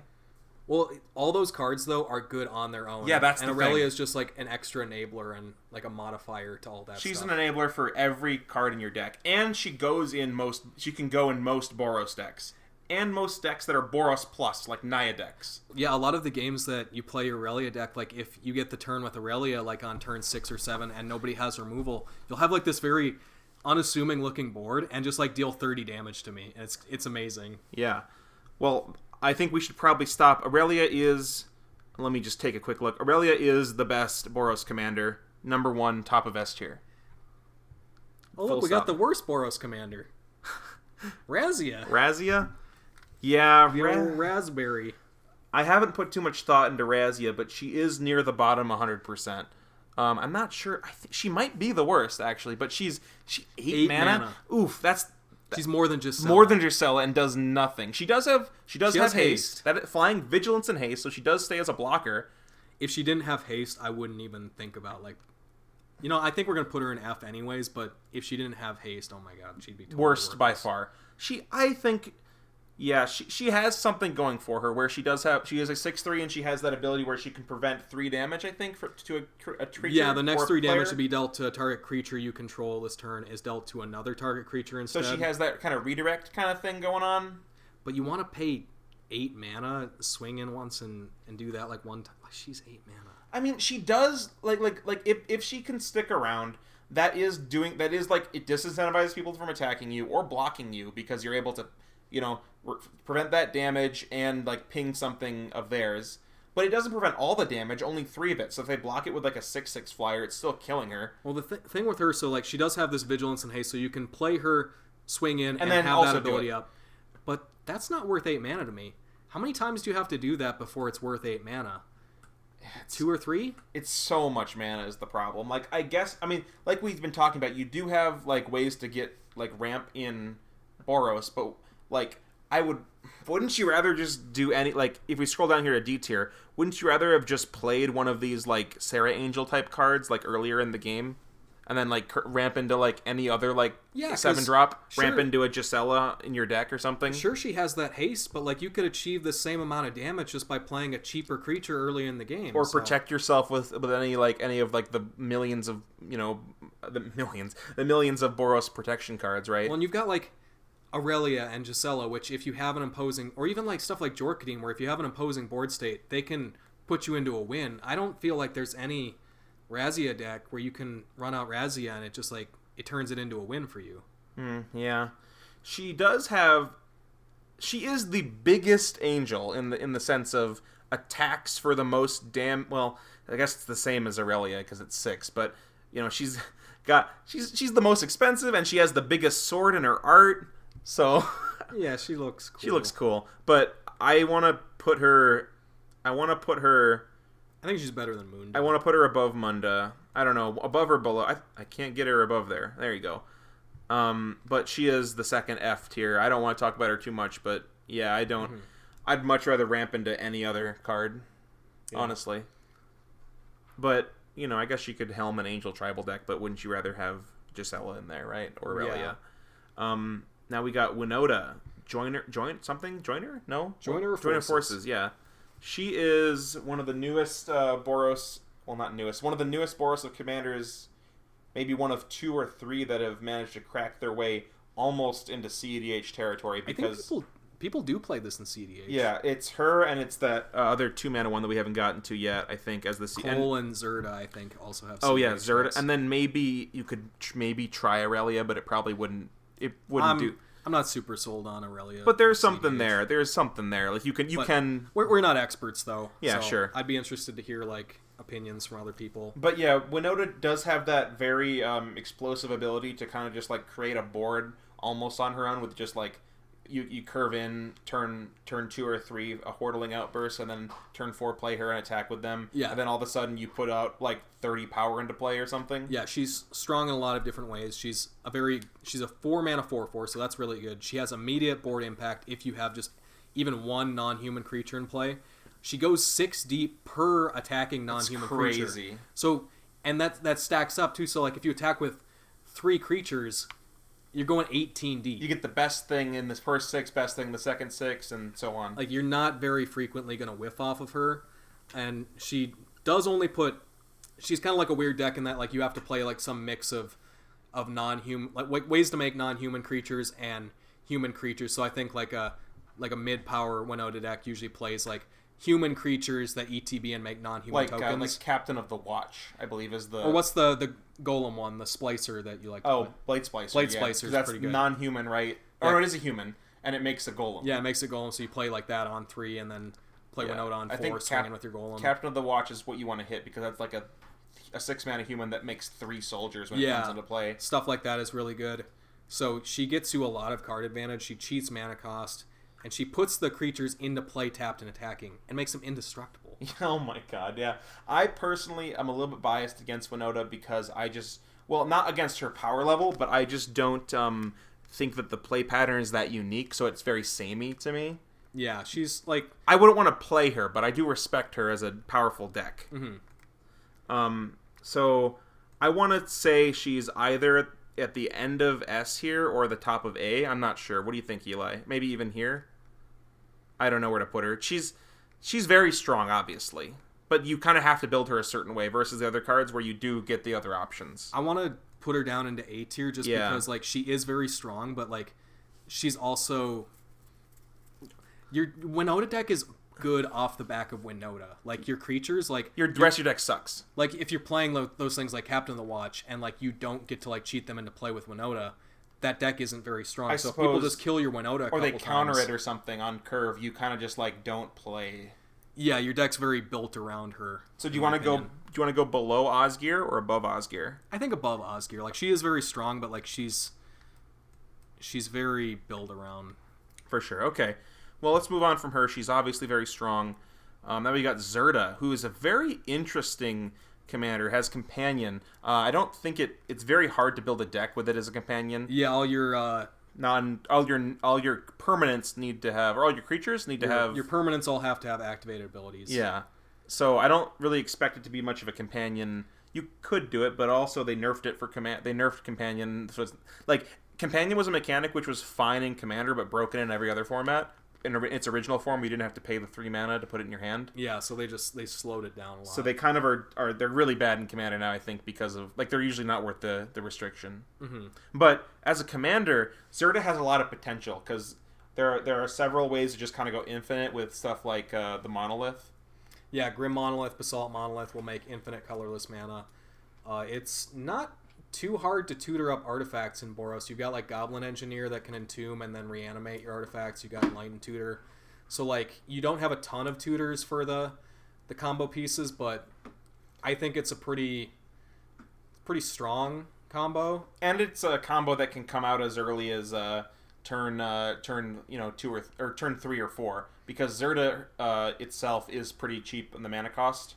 Yeah, and you've got plenty of ways to tutor for Walking Ballista too, because you have all those artifact tutors, but you also have the white creatures that will tutor for it. For low power creatures, yeah.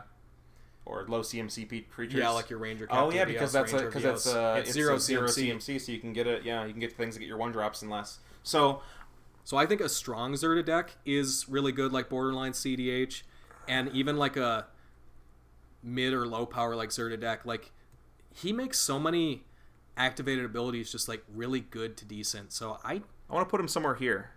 Yeah, I'd say at least A tier, like maybe even S tier, because like I think even like the bad or like quote bad Zerta deck is still gonna like that mana reduction ability. Like even if you're just like playing equipment deck, like making your equip costs like down to 1. Yeah, that's really. I want to put him below Winota if that's okay.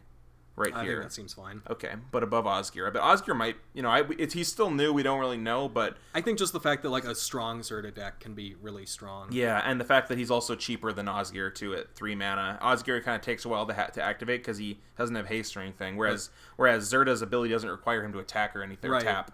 So they did a really good job in Ikoria with these Boros commanders. He does have a tap ability that we didn't mention, but that doesn't really matter. Yeah, it makes it so like a creature can't block that turn. Yeah. So, but now, okay, this is the card I was talking about earlier. This is Cole, the Forge Master. Yeah, Cole is very interesting because he has that kind of split ability of kind of that kind of skull clamp your tokens thing. It doesn't work because it gives your tokens +1/+1 if they're equipped, right? Yeah, he buffs your tokens if they're equipped. That's the unfortunate or enchanted. part. Yeah, or enchanted. But his first ability, whenever a non-token creature you control dies, if it was enchanted or equipped, return it to its owner's hand. So that's actually a really cool form of card advantage, and it's a payoff for playing a Boros equipment deck that isn't just like based around combat. Mm-hmm. And I like it a lot because like one of your best cards in equipment deck is Skull Clamp, and in my Gerrard deck, I love getting like a recruiter creature and then recruiting Stoneforge Mystic, getting my Skull Clamp, and then on turn, as soon as I have 4 mana, I can play the Stoneforge and have mana to play and equip my Skull Clamp to the recruiter creature. Yeah, it's really awesome.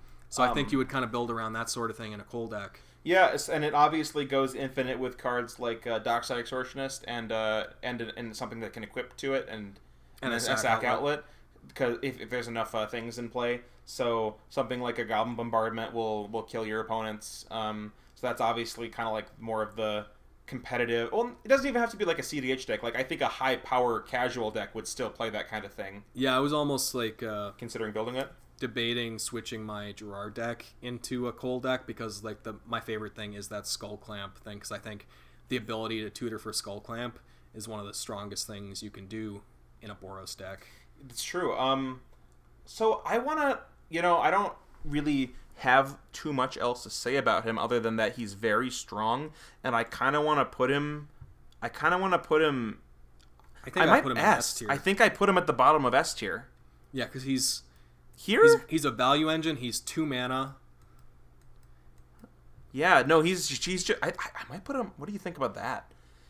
I could see that. Yeah, that might be kind of crazy, but I think he might be like the second best Boros commander we have so far. Yeah, he's got a very high ceiling, high floor. And the scary thing with him is that, he can threaten to win as early as, if you have like fast mana, like, especially like the ones that make colored mana, like Mox Diamond, he can win as early as turn 2 or 3. That's potentially. Like with like a god with like a god hand, but like you can't say that for an Aurelia deck. Mm-hmm. It's not going to win on turn 3. So yeah, I think he's really cool. Yeah, I mean that's a little god hand, but like he's maybe if you don't want to do like a combat based equipment deck, like I like my old. He's like a value equipment deck. My equipment deck was kind of like I started turning it into a value equipment deck, and I think he'd be a really good commander for that. Mm-hmm. So we're going right there at the second to the top of S tier. So now we have Depala, something dwarf girl. I don't know. Pilot exemplar. Ooh. Well, she is good at crewing vehicles, so that makes sense that she'd be a pilot. But on EDH Rec, Depala is listed as like the fourth most popular, the third most popular. That's Boros. A lie. That's definitely a lie. I don't think anyone's built a Depala deck. I mean that's hyperbolic. Okay. What do you say, Spencer? They're capping. I think they're capping. That's what the kids say these days. They're full of cap. That's not a thing people say. But yeah, I don't think people really build the Apollo decks anymore. I think it's just a remnant of the past when she came out and everyone's like, oh my god, vehicles are sweet. Well, she's kind of like, they're like, oh my, it's a Boros commander that kind of draws you cards. But it's like Munda. Those cards aren't very good. At least it draws you the cards, whereas Munda doesn't draw them. So Munda it's doesn't better do than anything, Munda. so she's better than Munda. There's a cool thing you can do with her, like there's a Dwarven Recruiter that like puts any number of dwarves on top of your deck. So if you play that in your Depala deck, you can just all right. You can draw a bunch of dwarves. But how good are they? I mean, at least she at the worst she is a 3-mana 3/3 that is kind of a pseudo anthem for your vehicles and dwarfs, which are cards that aren't going to be like there's a couple good dwarfs and a couple good vehicles, but the rest of them are kind of bad. So if you build her in a way where you're not playing all the bad cards, where she's just sometimes going to draw a card and the other times she's a 3-mana 3/3 anthem. Hey, she's the A-tier commander of your dwarf deck or your vehicle deck, but a dwarf deck or a vehicle deck, I'm sorry, I think that's F-tier. Damn. Okay, well I think if she is F-tier, she is the best F-tier. So far, yeah. So far. There might be a better one, yeah. But, man, maybe she is here. We'll leave her an F, but I see the potential for being a 3-mana 3/3. I love being a 3-mana 3/3. Yeah, she's got some stuff going for her. I just think vehicles are just... You know, I love me a Farsight Adept, which is a 3-mana 3/3 that draws you a card. And an opponent card, but, okay. Now we're on Agris Kos, something of Ravnica. Something Tactician or General. Something General? Something with a W? Wojak Lieutenant? Lieutenant? Veteran. Wojak Veteran. Wojak Veteran. Yeah, I had to get my eyes real close to the screen for that one. But he's... I'm gonna be honest here, Eli. I don't remember what he does. I think he does that... There's like that enchantment that like buffs your red creatures. So he's a 5-mana 3/3, and when he attacks, your attacking red creatures get +2/+0, and your attacking white creatures get +0/+2. So he becomes a 5/5 on attack, and he's like a situational buff. He doesn't anthem your whole board. You would have to have like majority red creatures or Boros creatures. What's that Legion's enchantment for 2 mana in Boros? Legion's Initiative gives your red creatures +1/+0, and your white creatures +0/+1, and also is like board protection. Yeah, it's not the same or even a little bit similar, but it reminds me of Legion's Initiative, right? Yeah, a little bit. I think he's just like probably the worst of the 5-mana anthem commanders. Yeah, so he's got to go at least here, at least below these guys. He has to attack, so he definitely is way worse than these because these guys have kind of pseudo haste. I'm sorry, I think he's an F tier. Damn, I want to put Depala above him though. Because you're right, like he's all these other ones, like you can play them and immediately get the buff. Like he has to attack, he has to get in there. Yeah, and he's really small too, so he would die to like an Inferno Titan or like something like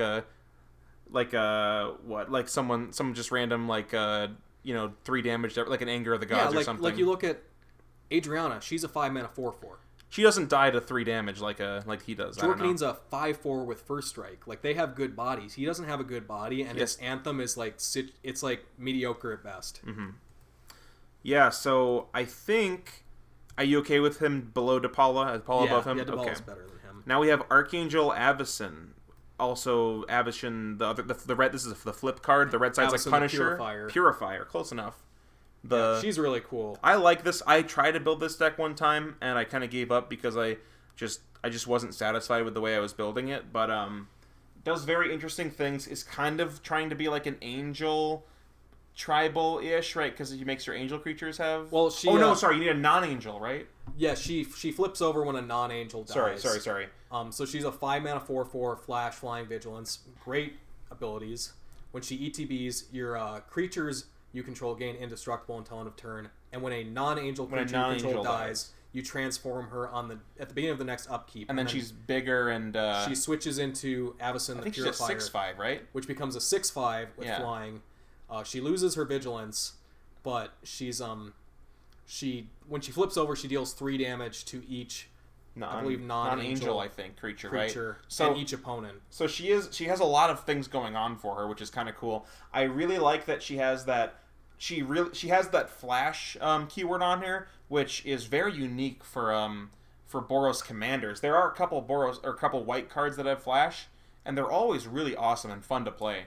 I don't know if you've played the like you've played Restoration Angel to like save your creature from a thing, or a not flicker, the mind sensor, other just cards with flash. This one's a little bit different because it's in your command zone and they know it's there, so it's got that downside. But that also disincentivizes if you're gonna cast her anyway, like on the end step or something. Like people can't use their sorcery speed removal on your stuff. They have to wait until you cast her and do it in response.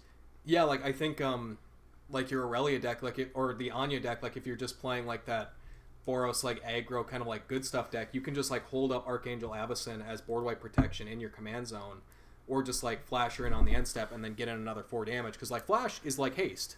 Yeah, and she gets better with and she kind of disincentivizes attacks because you can just flash her in and block with everything, like, and they have indestructible, right? So they would like be able to eat something, your other creatures, that is, like she and something else teams up to block a 6/6 and they none of them die. Also, she pairs really well with other flash creatures in your deck, because they might be like waiting to remove they might be waiting like for you to cast it so they can like remove something else, but instead of casting it, or they're waiting for you to cast it so you can like they can play their board wipe later or whatever. But instead of casting her on the end step, you just cast like your Restoration Angel or some other. There's a couple other flash angels that do things, and then you just leave it up for next turn so they can't play their board wipe again.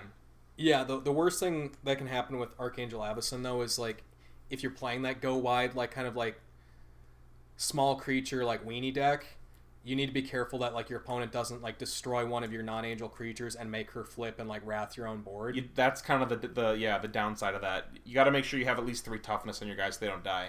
Yeah, you want to find or like play something like Tajik Legion's Edge or some way to like protect your creatures from her damage thing. Oh, I think also if you blink her, when she's on her backside, she will come back as the front side. Yeah. So if you have like an ephemerate in your hand or something and they flip her by killing one of your creatures and it would kill your board, you can blink her, have her come back and protect your board. Yeah. That's kind of cool. So she could be a really cool like blink commander, I think. Yeah. So I think she's probably somewhere in the C range. So yeah, I think as long as you build her and you understand like how her triggers work and her abilities work, you can like maneuver it so if you need a board wipe, you can have be like, oh, I have a few creatures and I have like a Selfless Spirit. I'll sacrifice that, trigger Avacyn, and use her to like wrath your opponents and also hit them for 3. Yeah, unfortunately I think it would. She comes back right away, right? On the next upkeep. Oh, okay. So never mind that. I was thinking because if it was right away, the Selfless Spirit would not protect your board. But yeah, there you go. That makes sense then. So I want to put her either above or below Brion. Is that what you're thinking? Or you think she's even better than that? Do you think she's up here by Belborca or something?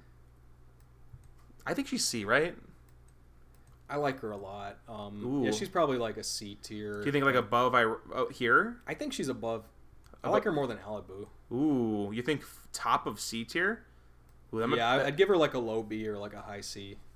Damn, that's kind of a hot take there, but I'm down with her here. I like her a lot. I've never thought about playing her. Yeah, I've thought about it too.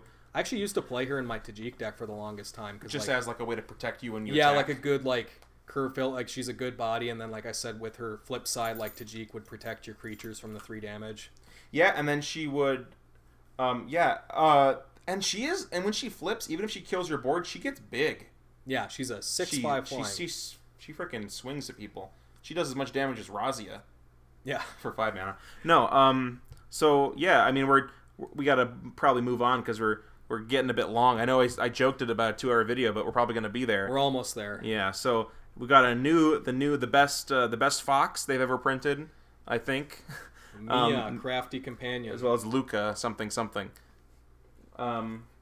This card is awesome. I think that, like we talked earlier in the video about the 3 R's of Boros, Rummaging, Recursion, and Revenge.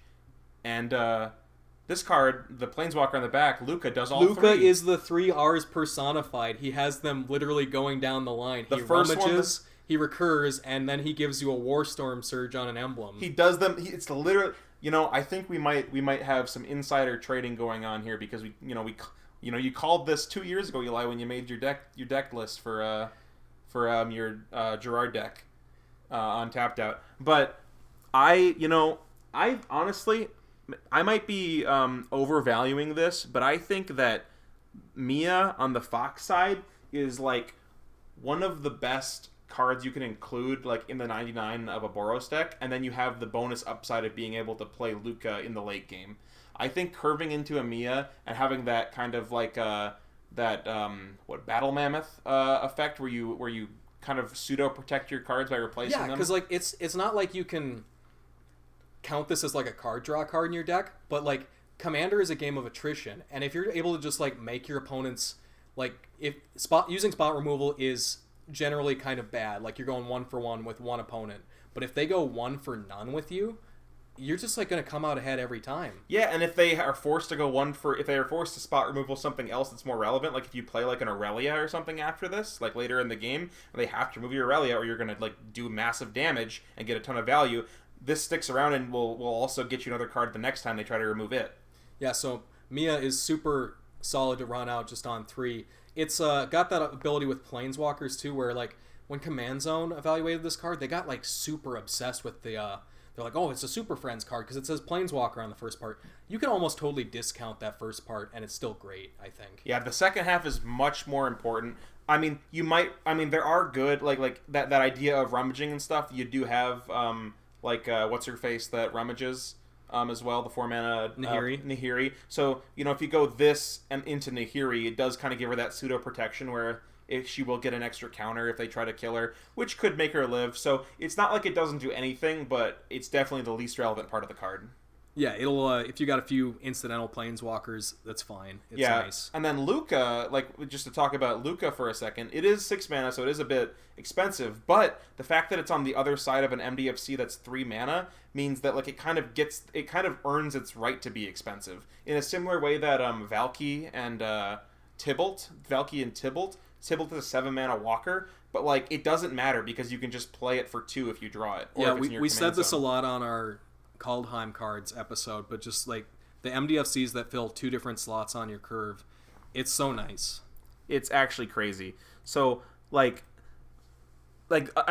Luca does everything you need to do. You can get card advantage off of it with its plus ability right away, discarding a creature that you can recur later and drawing 2 cards. The minus, I think, is kill a creature? Or no, it returns something from your graveyard, right? Yeah, it returns a creature from your graveyard to the battlefield, gives it haste, and it exiles it on your next upkeep. So you actually get a turn, if it has Vigilance or something, to block with it. Mm-hmm. And it's weird. A lot of these cards, unfortunately, they put this text where it's if it would leave play, exile instead. He doesn't say that. He exiles it if it comes to that next upkeep. So if you sacrifice it beforehand, you can just keep getting that creature back. Yeah. Or if you just block and make it die. Yeah, let's say you have let's say you bring back a Solemn or something, right? Something you'd obviously rather bring a Sun Titan, but let's say on curve, right? You go Solemn on 4, Luca on 5, bring back Solemn, get another land to play, and then someone doesn't think about it too much and they just attack. They attack you with 3. They try to kill Luca, right? Because they have to try to kill Luca. Yeah. Maybe they even do. Maybe they do kill Luca. Maybe they don't. But you block with your Solemn, and then it dies. Next turn, you can, if Luca still has enough loyalty, you can bring it back again. You got the card and the extra, lands off it. So that's just like a really bad case scenario, and it's being awesome. And then the Warstorm Surge effect isn't the most relevant. The ultimates on Planeswalkers aren't super important, but it is one that will kill your opponents eventually. Yeah, it's a little extra win condition if you can get there, if you're playing in the long game. So obviously, it's a new card, so we don't really have much experience with it. And I think it might even, this might be a hot take, but I think Mila and Luca might even be better in the 99 of most Boros decks. Yeah, I've put it in 3 different decks now. But I want to put Luca either in a high A tier, or it might be crazy, but I want to say this-ish. I feel like A tier. Yeah, maybe below Winota, or maybe here, up above Osgir. I like right there. Yeah, I think that sounds right, because it doesn't have this combo potential that these guys have, but it does. It's insane value, and it fits your curve how you need it to. Is probably if you just want to do Creature Reanimator in Boros, probably your best commander for that now, right? Yeah, for sure. I don't know what else you would play. I guess Gisela maybe, or just Aurelia because it's the best commander to play with anything. Yeah, but yeah, I'd say so. Yeah, but moving on. Oh, Speaking of Creature Reanimator, we've got, what is his name? Plarg, Dean of Chaos, and Augusta, Dean of Order.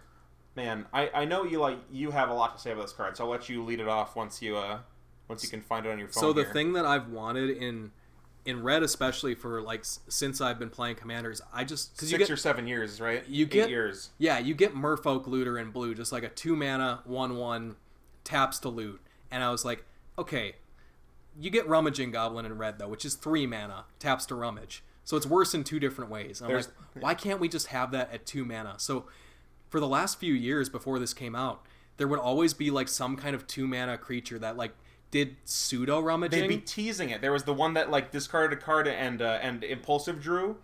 Yeah, or there was like in a core set the Pyromancer guy who like you had to pay a red and tap him and you could rummage, or you could pay 3, tap him, sacrifice, deal 4 damage to something. Oh, I know who you're talking about. Yeah, but the difference between having to pay 1 mana to rummage and having it be free is night and day. There's like, it's so crazy. I think, Eli, at one point a long time ago, you used to play that colorless artifact from Conspiracy that was like a 2/2 for 3 that looted. Yeah, personally, I never played that guy, but I know that people did play that just because like, okay, why would you play Goblin Rummager over that? Because like that's just like a strictly better Goblin Rummager, unless like you care about it being a 1/1 for Skull Clamp. So I played Goblin Rummager for a little bit in my old like Aurelia deck because it could like untap it. Yeah, but this we finally have it. Unfortunately, it's not in mono red, so you can't play it in your mono red decks. But it does have like, this card's just awesome. It's the rummaging effect with bonus upside with a really good second ability. It's strictly better than just like the 2 mana 1/1 Rummager in like 4 different ways. So I had to wait a long time, but it was well worth it. This it was card worth is the so wait. Awesome. Because yeah, Plarg, he's just a 2 mana 2/2. I just wanted a 1/1. He's a 2/2. That's great. Yeah. I'll take it. And he can rummage, or you can pay 5, tap him, and reveal until you get a non-legendary non-land card with CMC 3 or less, and you may cast that card without paying its mana cost. I remember on the Command Zone, when they were doing their set review for this, they were talking about that, and they're like, I'm not impressed. That costs too much. They were obsessed with... I think Jimmy was being not a little bit too preoccupied with cards like Scroll Rack to set up some like specific play you want to do. But the real value in this is just being able to say, just whenever you don't have a thing to do or you need to get more cards, just say 5 mana, draw a card and cast it. Yeah, because like before this, like we're of the opinion that like you have good ways to get like card draw in Boros, but how many cards do you have that are just like repeatable, just like straight up draw you a card? Because that's what Plarg does. And it doesn't just draw. I mean, you wouldn't pay 5 mana tap, draw a card. But if you pay 5 mana tap, draw a card, and then cast it, like that's like it's anywhere from 2 mana tap, draw a card to 4 mana tap, draw a card. It's worse in like 2 different ways, but like you don't see like Jimmy was like so stuck on this, but you don't see people like complaining saying that like Thrasios like 4 mana draw me a card. That's not worth it. Yeah, I mean Plarg is like pretty close to that. Yeah, I mean like even if you just go like 5 mana tap, hold it up, and then on the end step crack it, get a swords, kill a thing. Like, you're not losing any cards in your hand for that. You're just being able to have ability on... Like, if it said 5 mana... Let's say it said 5 mana, destroy a creature on it. You'd be like, wow, like, that's kind of expensive, but when you need it, right? Yeah, and, like, if you Plarg into a 3-drop, he arguably read you, like, 2 mana, draw you a card, right? In Boros. And you'd play that card, I think.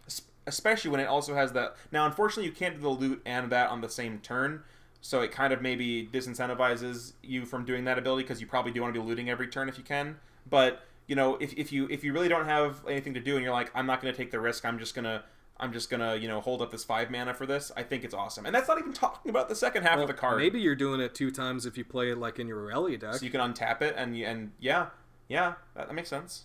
So there you go. But... You might just want to loot twice, though, in that case. Which is also fine. Yeah. So then the second half is I think is fine, but worse than the front half for sure, right? But it has its place. Yeah, like, honestly, it could not even be on here, and it would still be a good card. So this is all just, like, this is just gravy. Upside, yeah. Augusta, Dean of Order, being a 3 mana 1/3, she says, your other tapped creatures you control get +1/+0, and other untapped creatures you control get +0/+1. So she's kind of like a weird Anthem. But when she says, when you attack, untap each creature you control, then tap any number of creatures you control. So it kind of gives them vigilance, but better. So, like, baseline, she can give your creatures vigilance, but if you really care about getting that extra power buff from her, you can re-tap those creatures. But in the meantime of that, like, can't you... Like, if you untap them and they have activated abilities, you could just, like, reuse them. So if you're attacking with, like, a bunch of creatures that have an activated ability, you untap them, use their ability, and they're still attacking, right, Spencer? Yeah, they are attacking. They are attacking, so you can use the ability and attack. And if you can pair something to give vigilance, like a Heliod, you can use their tap abilities twice, because you attack, then before you would go to untap them, you tap them from their ability, then you untap them, then you tap them for ability again, and they're still attacking. So... Yeah, so she's an anthem and also, like, kind of a value piece. Yeah, it's pretty cool, honestly. And, you know, when you... You know, 3 mana for an anthem is kind of what you expect, but being a creature and much more is really awesome. Mm-hmm. So, we've talked about Plarg a lot. I think Plarg fits much more in the 99 than in the command zone. I don't know if you agree with that or not, Eli. Plarg is really awesome because you're able to just, like... You know, loot in any deck that wants to loot. But, you know, obviously you can play it in the command zone and be like a good, like, reanimator or, like, value deck, right? I picked up 2 copies of Plarg the other day, and I had to stop myself, because when he first got spoiled, I was like... Only buy 10. I want to put this in every Boros deck, and then I was like, well, slow down, I got to make sure I've got my cuts figured out first before I buy 10 copies of Plarg. So I want to put Plarg, like... I mean, it's probably not, like... It doesn't, like...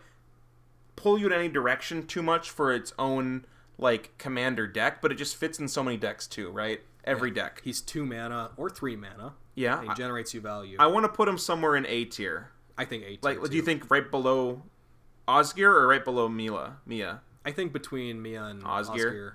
Yeah, this card's just awesome. And these are 3 cards that just came out, by the way, and they're all right next to each other in A tier. They're amazing. Lorehold really doing a lot for Boros. I like that a lot. Mm-hmm. And, you know, the next 3 cards are also from Lorehold. We're getting close to the end. Stick around for a little longer. I know you guys all want to hear what we say about Feather and Anax and Cymede, of course. But now we have... this is kind of just like turning into a Strixhaven set review almost. I know, because there's so many Strixhaven cards. Right now we've got, what is this? Hofri Ghostforge. Yeah, I had to look for that one. This one's pretty cool. I want to say, like, it is like a 5 mana 4/5, I think, right? Yep, he's a 5 mana 4/5. Your spirits you control get +1/+1, have trample and haste. So again, we're seeing haste. We're talking so much about what these new cards do. And whenever another non-token creature you control dies, exile it. If you do, create a token that's a copy of that creature, except it's a spirit in addition to its other types, and it has, when this creature leaves the battlefield, return the exiled card to your graveyard. Which is really weird. They usually don't do that. They usually stay exiled, right? Like I was saying with Mia and Luca, like normally they put these like cringe restrictions on these cards. They're like, if it leaves play, you got to exile it. You don't get it back. Kind of like Osgir permanently exiles the artifact, which is still fine. It makes sense for that one, right? Because otherwise you would do it again. But like, yeah, 2 of these cards that like kind of focus on, you know, kind of recycling it, but then also like putting it back, right? I guess that is what recycling means. But I think this card's pretty powerful for sure. Like, even if you discount like the +1/+1 to spirits, and haste, like just being able to get additional ETB triggers or dies triggers when your things die, like that's big game. So Hofri was actually another commander that I could see switching out for Gerrard in my deck. Like if I wanted to tune it like out from being a combo deck, because like you wouldn't do the combo thing with Hofri really. You do value, right? But you get so much value from like your recruiter creatures or anything that like ETB like gets you a card, and then you just like sacrifice it, get the spirit, and then the creature goes back to your graveyard after you sacrifice the spirit too. Yeah, so I mean, and even just like the fact that they don't go away at the end of turn. Usually these effects are like they get a copy until the end of turn and they like exile them at the end of turn or sacrifice at the end of turn. These ones stick around and get haste. Yeah, so even what you could do is like have like a couple value creatures and a sack outlet out, play Hofri, and then like sacrifice all those creatures, and then they come back bigger with haste and trample, so like you're able to also like get this damage in and like kind of play like a neat value aggro deck. This card's awesome. I like him a lot. I think I'd easily put him in A tier. Do you think below Osgir, or I want to say below Osgir, but maybe right above him? I want to say he's less. I want to say less than Plarg, just because I love Plarg so much. But he might be also here. I think he's got a higher ceiling than. He does have a higher ceiling than Plarg, but Plarg is consistently maybe even good. higher than Mia and Luca. Ooh, I mean I could see that, but I really do enjoy the consistency of Mia and Luca being 3 mana. So I mean, I could go for here, but I kind of want to go right here. I could see that, yeah. Sure. If you're okay with that. Moving on, we have the uncommon commander of the bunch, the elephant. Quintorius. Lorehold something. I've got a friend named Quintorius. No, his name is Quinn. That was a dumb joke. But this card's pretty cool. It kind of it makes your spirits that it creates 3/2 spirits that turn into 4/2 spirits because it gives them +1/+0, and then I think it makes a spirit every time one or more cards be removed from your graveyard, so exiled from your graveyard. Yeah, and he's notably an uncommon commander, so his power level is considerably lower than the rest that we just talked about. But as far as uncommon commanders go, that's pretty decent. Way better than Tiana, right? Down here. Yeah, if you're just like playing some incidental like recursion or something, you'll be taking things out of your graveyard and just make a spirit every time you do it, and it's a 4/2. Yeah, and there's some decent like there's some decent artifacts that you can play that just like will make you a 4/2 every turn or something that are pretty low on cheap mana cost. Yeah, if you just like do something to mill yourself and just like exile a card from your like you could play a Relic of Progenitus and just like exile one card out of your graveyard every turn. 4/2 and on curve when you play it because it doesn't cost any mana to do it, I think. So I think that's a very like solid like neat like token deck. Yeah, and 4/2s are big game. Yeah. You know, so I want to put him like in C tier, maybe around here, or do you think he's better than this? Maybe up here? Maybe below Tajik? Maybe above Velborka? What are you thinking? It's hard to think about. Maybe below Wyleth? Or is that Wyleth? Yeah, that is Wyleth. Rayav? I can't tell. I'm sorry. They're so small. I think I'm somewhere in here, right? I think him being 5 mana is like kind of an awkward thing because like he's you could like start triggering him the turn you play him because like you set up your engine before you play him. Maybe he's worse than this angel. No, probably not. But he just like makes you a bunch of tokens and like doesn't really like generate any other kind of value. So maybe I'd say like lower like C tier. So like maybe above Aurelia. Yeah. Maybe above her. You think here? Yeah, because he's just like. I kind of want to put him above Sylvia and Khorvath, if you're okay with that. But yeah, I think we're gonna go with that. Now we have Lorehold, whatever his name is. Velomachus Lorehold. Ooh, that's a good name. So this is another 7 mana commander we have here. I think only had a couple of them. Only this and Gisela, I think. Yeah, so that's interesting. He's a 5/5 with flying, vigilance, and haste, and when he attacks, you look at the top 7 cards. 7 deep. That's 7's a lot. You're probably get not going to whiff. Yeah. You may cast an instant or sorcery spell with mana value less than or equal to his power from among them without paying its mana cost. Put the rest of the cards on the bottom in a random order. So in a Lorehold deck, you're playing. I want to like probably 15 to 20, maybe instant or sorcery. Yep. Probably more than 20 targets for that, right? 20-ish. Probably. Because you're like you don't want to hit all of them. Like some of them are going to be 1 mana and 2 mana. They're probably not your best choices. But like, if we like just think of like the 4 and 3 ones, probably like 12, 13. So maybe less than that. But my point here is you're always going to hit something good every time, with very little exception. It does have to hit, right? Or does it when it attacks? Just when it attacks. Okay, that's nice. It is very expensive and has that, get blown out ability of get just them killing it in response. But I think in a similar way to Gisela, it can kind of be like a kind of a value piece in a control deck, right? Mm-hmm. I think you are able to do a couple of the extra combat things. I think only 2 of them work with it, right? Yeah, they're worded in a strange way, so there's only during your main phase, right? You have to cast there's 2 Savage Beating and World at War are the only 2 that work off of this. Yeah, so I mean, I don't think it's like insanely powerful, but definitely a high impact card. Even if it is high mana cost. Yeah, and he's another one that he generates you. He effectively draws you and casts you a card when he attacks. Mm-hmm. I'm just like not creative. I have a hard time thinking of what to do with it. What the best spell you get, like maybe some form of like one-sided board wipe that Chandra's leaves Ignition. him There alone. You go. Chandra's Ignition. Yeah, something like that. Where you deal 5 to everything else. That might be the best thing. Yeah, like so you play like some kind of control deck, but I don't think of too many like value instant and sorceries that you get. I guess just that new one that like brings back 1 of everything from your graveyard except for creatures. That's 4, right? Yeah, stuff like that.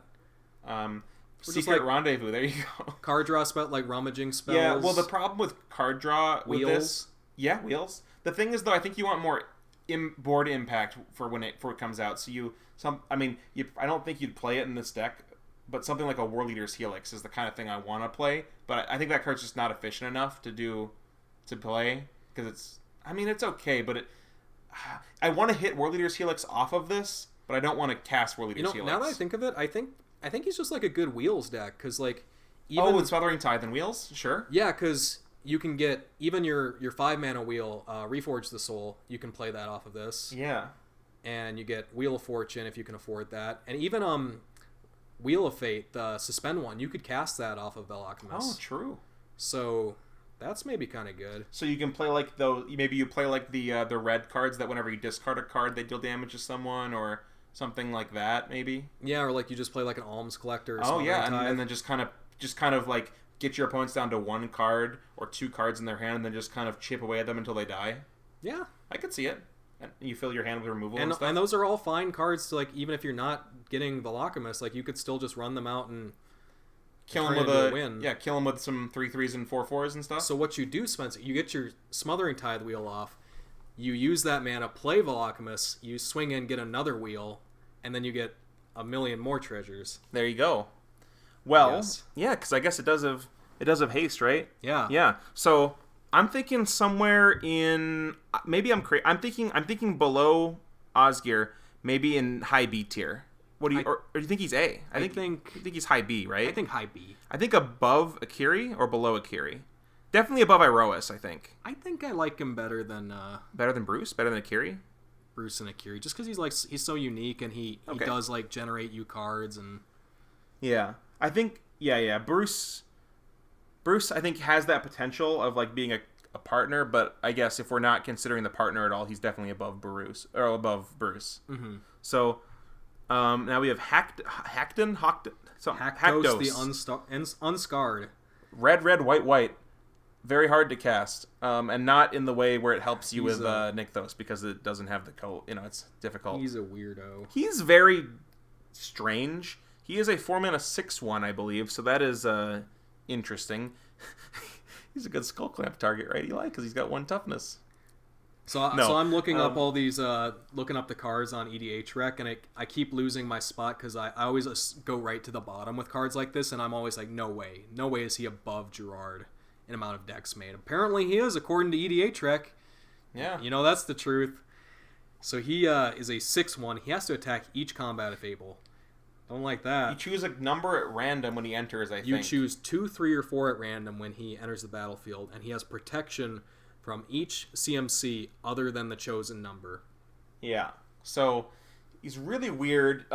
Very obviously a Voltron deck, right? That's what he does. Well, he's a Voltron deck where you can't really play equipments.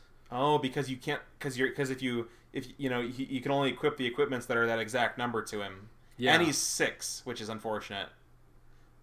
And I would say you play the Exalted Land to get him up to 7, but he costs red, white, so you can't really play too many colorless lands in your deck. Yeah, he's a super awkward mana cost. So protection is really good. Like, it's arguably the best. Stronger than like Indestructible if you had to go for like a protection ability just because of the prevalence of exile effects. But you still have to worry about anything that just like gives all creatures -1, -1, -2, -2. Edicts. Yeah. So I don't know, man. I think I'm not a big fan of Haktos. I think he's just like, obviously he can kill you, right? Like he can be a little bit uninteractive, where like you play him, you just swing at someone 4 times and they die, right? And they might not be able to do anything about it. But I just don't really like him that much. Spencer, I resolve. I will never let Haktos kill me. I will fight you on that. He can't kill you, I don't think. You don't think he can kill you? I fucking doubt. Yeah. Because how is he going to kill me? Like, what do you can't give him, like, double strike or anything. Like, you can't, how are you going to... Well, what if you just play a suite of buff cards in your deck where whatever number you hit, you're going to have some to target him? Like, you have to play, like, anthems and stuff. Oh, I guess that is the way you do it. You play, like, a Spear of Heliod and stuff like that. I guess you play True Conviction, and then he can get double strike and lifelink. Yeah, or the play Fervor to give him haste. A Chroma's Memorial, Chroma's Monument, whatever. Sure, there you go. But you have to, like, anthems are they're high CMC because they affect all your creatures, so they have to cost more. But you're only playing one. You're not playing other creatures. Too many of them, at least. Yeah, so he's just a weird. Man, I want to put him in D. I want to put him in F tier. Ooh. I want to put him. Ooh. I'd put him like there, next to right there. I think. Okay, I mean, he might be better than that, but I hate him. I don't think that there's any of these D tier commanders that are like on the same level of him. Like, yeah, I guess not. I think they're all better than him. Yeah, I could see that. I think maybe you're approaching it. No, Tiana at least does something. Yeah, she generates you something. Okay, Anax and Cymede. This, when I said that Tajik was my first Boros deck, this was my second Boros deck that I built. And this card is just bad. Thanks for sticking with Boros after that. Yeah, I mean, he does have First Strike and Vigilance, so he does that. My favorite thing they put on Boros cards is keywords. I'm gonna be honest here, but he wants you to play heroic spells, so like combat tricks or like auras, and those cards just usually aren't good at all.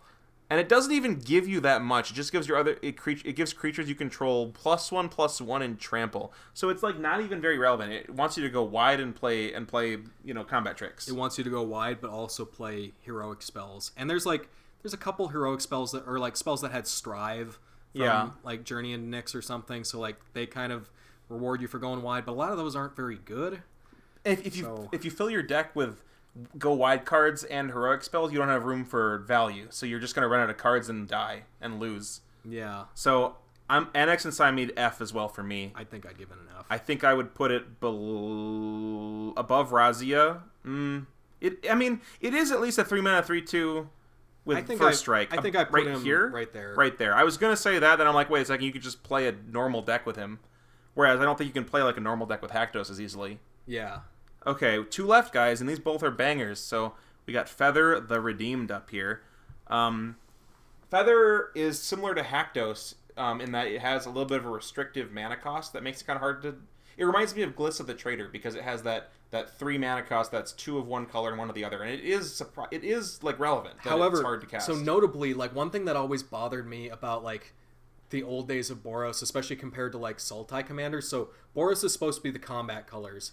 And for the longest time, we'd have these commanders that like didn't even really like surpass the vanilla test that often. Like they wouldn't even have amazing bodies. Like Aurelia like is great, but like she's not like she's a 3/4. Like that's a good body, but it's not like crazy. And we'd have things like our Egris Kos, which is a 5-mana 3/3, or like these 5-mana 4/4 angels, which is like fine, but they wouldn't like surpass their vanilla test. Like a Sultai commander, oftentimes like Muldrotha will be like a 6-mana 6/6. You know, Death Touch, right?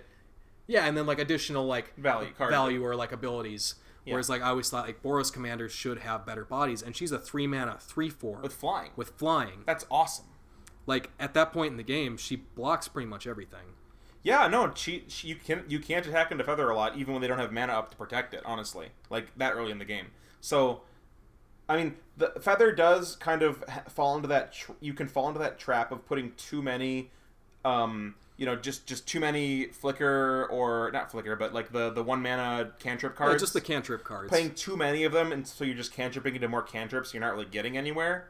But I think if you build the deck not to go overboard with that, and play flicker effects and creatures that are good to be flickered, you kind of find that sweet spot of affecting the board and keeping your value. Yeah, so when Feather was previewed, I like the command zone, like they previewed her and like they kind of did their like kind of deck tech on it, and like I think even Josh ended up like building a Feather deck. I don't know if they ever made much content about it. I think he did build it, yeah. And they were doing it as like a combat trick deck, right? Yeah, they were doing the combat trick and cantrip version where you do draw a lot of cards in that deck because like you can play the cantrip spell on each opponent's turn. So you're effectively like drawing 4 cards a rotation. Yeah. If you have enough mana to keep doing that. And you play your double strikes and your brute forces that give +3/+3 and double, and then you just try to kill people, which is a way you can play the deck. Yeah, she's a really cool build around me thing, and it's nice that she's 3 mana, but if you're playing that kind of deck and people get wise to it and they just keep killing your Feather, and like if you get stuck on lands and you can't keep recasting her, you draw into all these cards that are just totally dead without Feather. Whereas if you play like more of a blink creature kind of package, if they kill Feather, which they probably should do, because Feather is one of those cards that you kind of just realize that if she sticks around, I'm never going to have a chance to kill her. Yeah, you need to kill Feather. If you're playing these like blink creatures that are good with blinking, like Solemns and like Meteor Golems and stuff, at least when they kill your Feather, you're able to make reasonable plays afterwards. Yeah, because your blink creatures are baseline, like their floor is that they're good, but their ceiling is with Feather and a blink spell. You just repeat their ability like 4 times a turn rotation, and your blink spells, they are not like, you don't see people play like too many blink spells. Like our favorite one is Ephemerate, because that's just like always good. Yeah, because it's a 2-for-1 blink. But you don't see people play like too many just like one-off blink spells. Cloud Shift or whatever. They're not amazing, but their baseline is you can use them to save a creature from removal, and then also get it back. Get like re-trigger your ETB ability if you don't have Feather in place. So their baseline with one blink creature is like they're still just fine. Like they replace themselves pretty much in value. Yeah. But with Feather, they just become crazy. So that's how I like the deck. Is just I built Feather Blink. Yeah.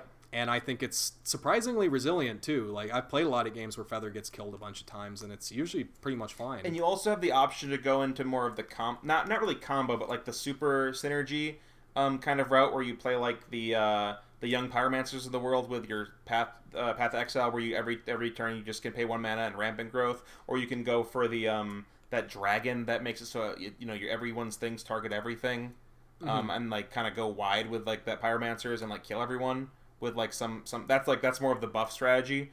But there's a lot of really weird stuff that you can do with Feather. It's pretty vast. There's there's that creature from Theros that whenever it gets targeted heroic, it steals a creature. You can blink Zealous Conscripts and take people's creatures and kill them with them. So there's a lot to do. So there's some really cool stuff. I'm thinking A tier, but I don't know. Are you thinking low S or are you thinking A? I'm thinking A, right? That's my real hot take with the what I was saying about how I think the majority of Feather decks are built. I think I'd maybe even give her a B. Ooh, really? You thinking like above Lorehold? I love that she has that amazing cost and body, but people just will kill a Feather. I guess now that I think about it, like all of these A cards are very good. Maybe the only like outlier here, I mean, like I think this card's very good, but I'm not sure how good it is yet. This what do you call this? Hofri. So I wouldn't be surprised if Hofri went down after a couple months. But I mean, I think Feather might just be worse than Osgir. I can see that. So maybe Feather is... Well, yeah, I just think that the average case Feather deck, it traps you into playing so many, like, bad cards. Yeah.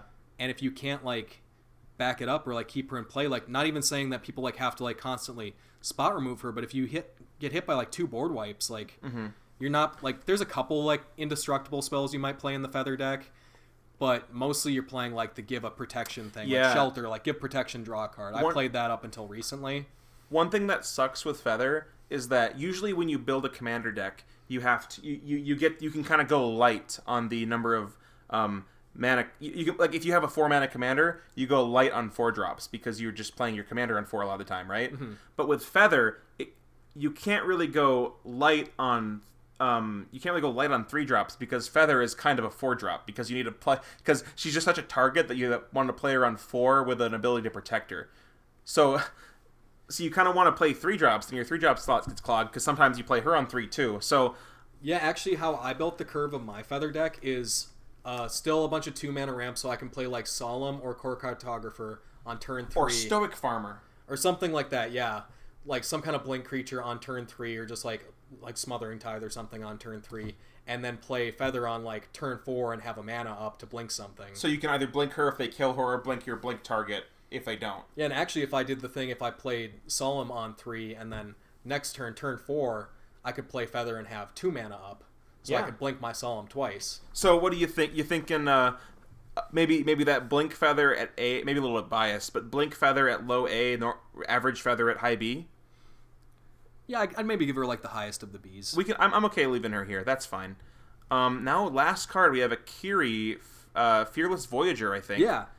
Yeah, so this is another really awesome card that they, this was one of the first straight up just card advantage cards that they printed for Boros in this new kind of theme of Boros that they started last year. Yeah, I was so happy to see her when she was previewed because, like I was saying with Wyleth, they had like these kind of equipment commanders like Akiri, Bruse, or like Jor Kadeen and stuff that are kind of like play equipments in me, like some payoff for that, but they didn't like generate you any kind of value really. Mm-hmm. And Akiri, whenever she attacks, or whenever you attack a player with one or more equipped creatures, draw a card, she can draw you 3 cards a turn. Yeah. If you just like split up your attacks a little bit.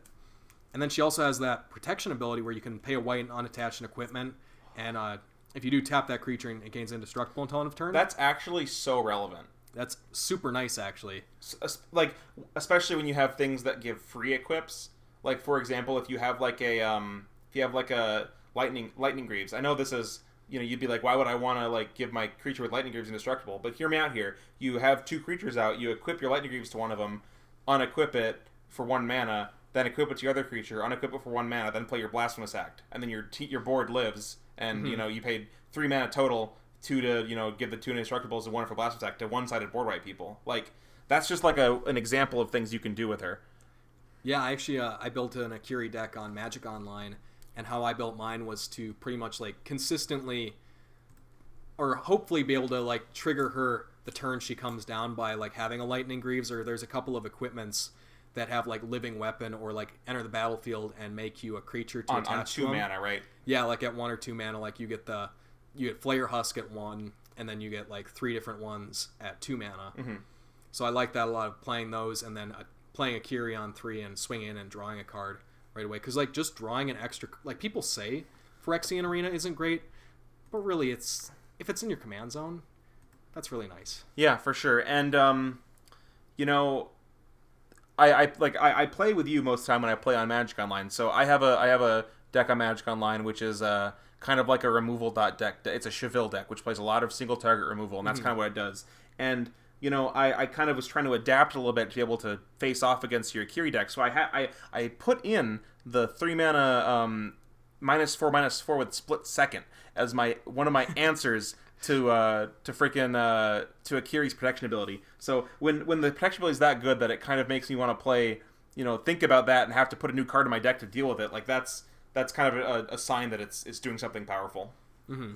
So I want to put Akiri in A somewhere probably. What do you think? Maybe here-ish, or what are you thinking? Do you have an idea? I haven't built Akiri. Maybe like, or B maybe. Maybe like low A, because like here? I know I've kind of had this bias in this list against like Voltron commanders, but like she's not really a Voltron commander. She's like a value equipment deck. Yeah, so I've got my own little experience to give with Akiri. I haven't built an Akiri deck, but my Aurelia deck that I play, which has, I don't know exactly, but I want to say about 4, 5, or 6. I think 5 or 6 equipment. So it's somewhere around there. So it's not really an equipment deck. One of them is Halvar, which is the Halvar, right? The white. Yeah, he's also Sword of the Realms. He's Sword of the Realms, which counts as the 6th one or whatever. Oh, yeah. So, and I have Akiri in that deck because you also have I think I have Relic Seeker and sort of you've got a few ways to tutor for equipment. For equipment. So you really kind of have 8-ish slots for equipments, and Akiri is just okay as a 3 mana 3/3 in an Aurelia deck because she gets in for 6, and then drawing you that card on curve or something, or even the turn after on curve is a really big game. So even I think Akiri is one of the best cards in the 99 of any deck that even plays 5 or 6 or 7 equipment. Yeah, and on the other end of that, Aurelia is one of the best cards in the 99 of my Akiri deck because it gets me extra card draw twice triggers. The cards. Yeah. Wow. So I think I'm happy with where she is now. That, I believe, is all of the Boros commanders as of 5/2/21 ranked as of Strixhaven. Let's just go over. We're going to wrap this up in a moment, but let's just go over these real quick and just see if we have any changes we want to make at the very end. Right now, what sticks out to me is I want to say that Iroas might be here. What do you think of that, Eli? Oh, like behind Gerrard? Behind Gerrard. Is that? I could see that. I kind of want to put Iroas under Gerrard. And in that case, should Wyleth even... Is this Wyleth? Yeah. Whatever. Oh my god. I always call it... This isn't Wyleth, is it? No, it is Wyleth. It is Wyleth. Okay. I kind of want to put Wyleth above Iroas. Maybe Iroas is... I don't know. What do you think about that? I think I like Iroas a little bit better than Wyleth. Like, Wyleth does get you that card draw thing, but it's also that kind of deck I think we've talked about before, maybe not on the show, these kind of commanders that like force people to interact with them. Because I think you and I would both see something like that and see like, oh, Wylith is gonna, once it has a few auras or equipments on it, it's gonna draw them like 2 or 3 cards a turn. I'm fine to spend my spot removal on that because I cannot have them going up that many cards. Yeah. And I think that will lead to a negative play experience for whoever's playing the Wylith deck. Where it's a very big target versus Iroas, who is kind of like unkillable almost. Yeah, and he's hard to interact with, and he's not even something that like people might feel like they need to interact with. Yeah, they can't even swords it unless he's a creature, and I guess he does fold to exile enchantment or artifact, but there aren't too many of those. You have a couple new blue cards that do it, which I guess makes him worse. But I can see what you mean by that. He's not as much of a threat that needs to be dealt with now. Mm-hmm. Okay. Let's just move on. Let's look down here real quick. Let's see. Do you think any of these in C tier are out of place? I don't think so. Okay, now down to, let's just do another look. Is it crazy to put Anya at the top of D tier? That might be a bit too high for her. Maybe these 2 need to go down a little bit. Yeah, I could see that. Maybe we put Adriana up here, top of D tier. And maybe something like this, Jor Kadeen like here, and then, or do you think these 2 should be together like this? Yeah, I could see that. And then, these 2. How do you feel about this? I also and this. We don't love Firesong, but I think Firesong might be better than like, Bassandra. Yeah, okay, I'm fine. Firesong in between these 2. How do you feel about Tiana above Tajik? I personally think she's a little bit better than Tajik. Okay, I agree. I think she's better than Tajik. I think Tajik kind of sucks.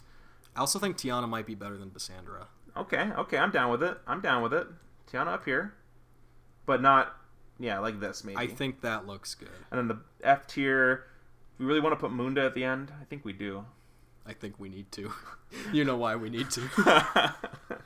But, you can still have fun with all these F tier cards. Do you think that, Anax and Cymede might be worse than how? Yeah. I mean, I do. Do you think Razia might be better than Argus Kos? I think she's better than Haktos too, honestly. Sure, I'm down with it. I think that's okay. I think Anax and Cymede, they get a lot of props just for being 3 mana. 3 mana, 3/2 with first strike that can actually hit people. Yeah, that's the only and thing. Paula repping the top of F tier here, being a 3 mana 3/3 with upside.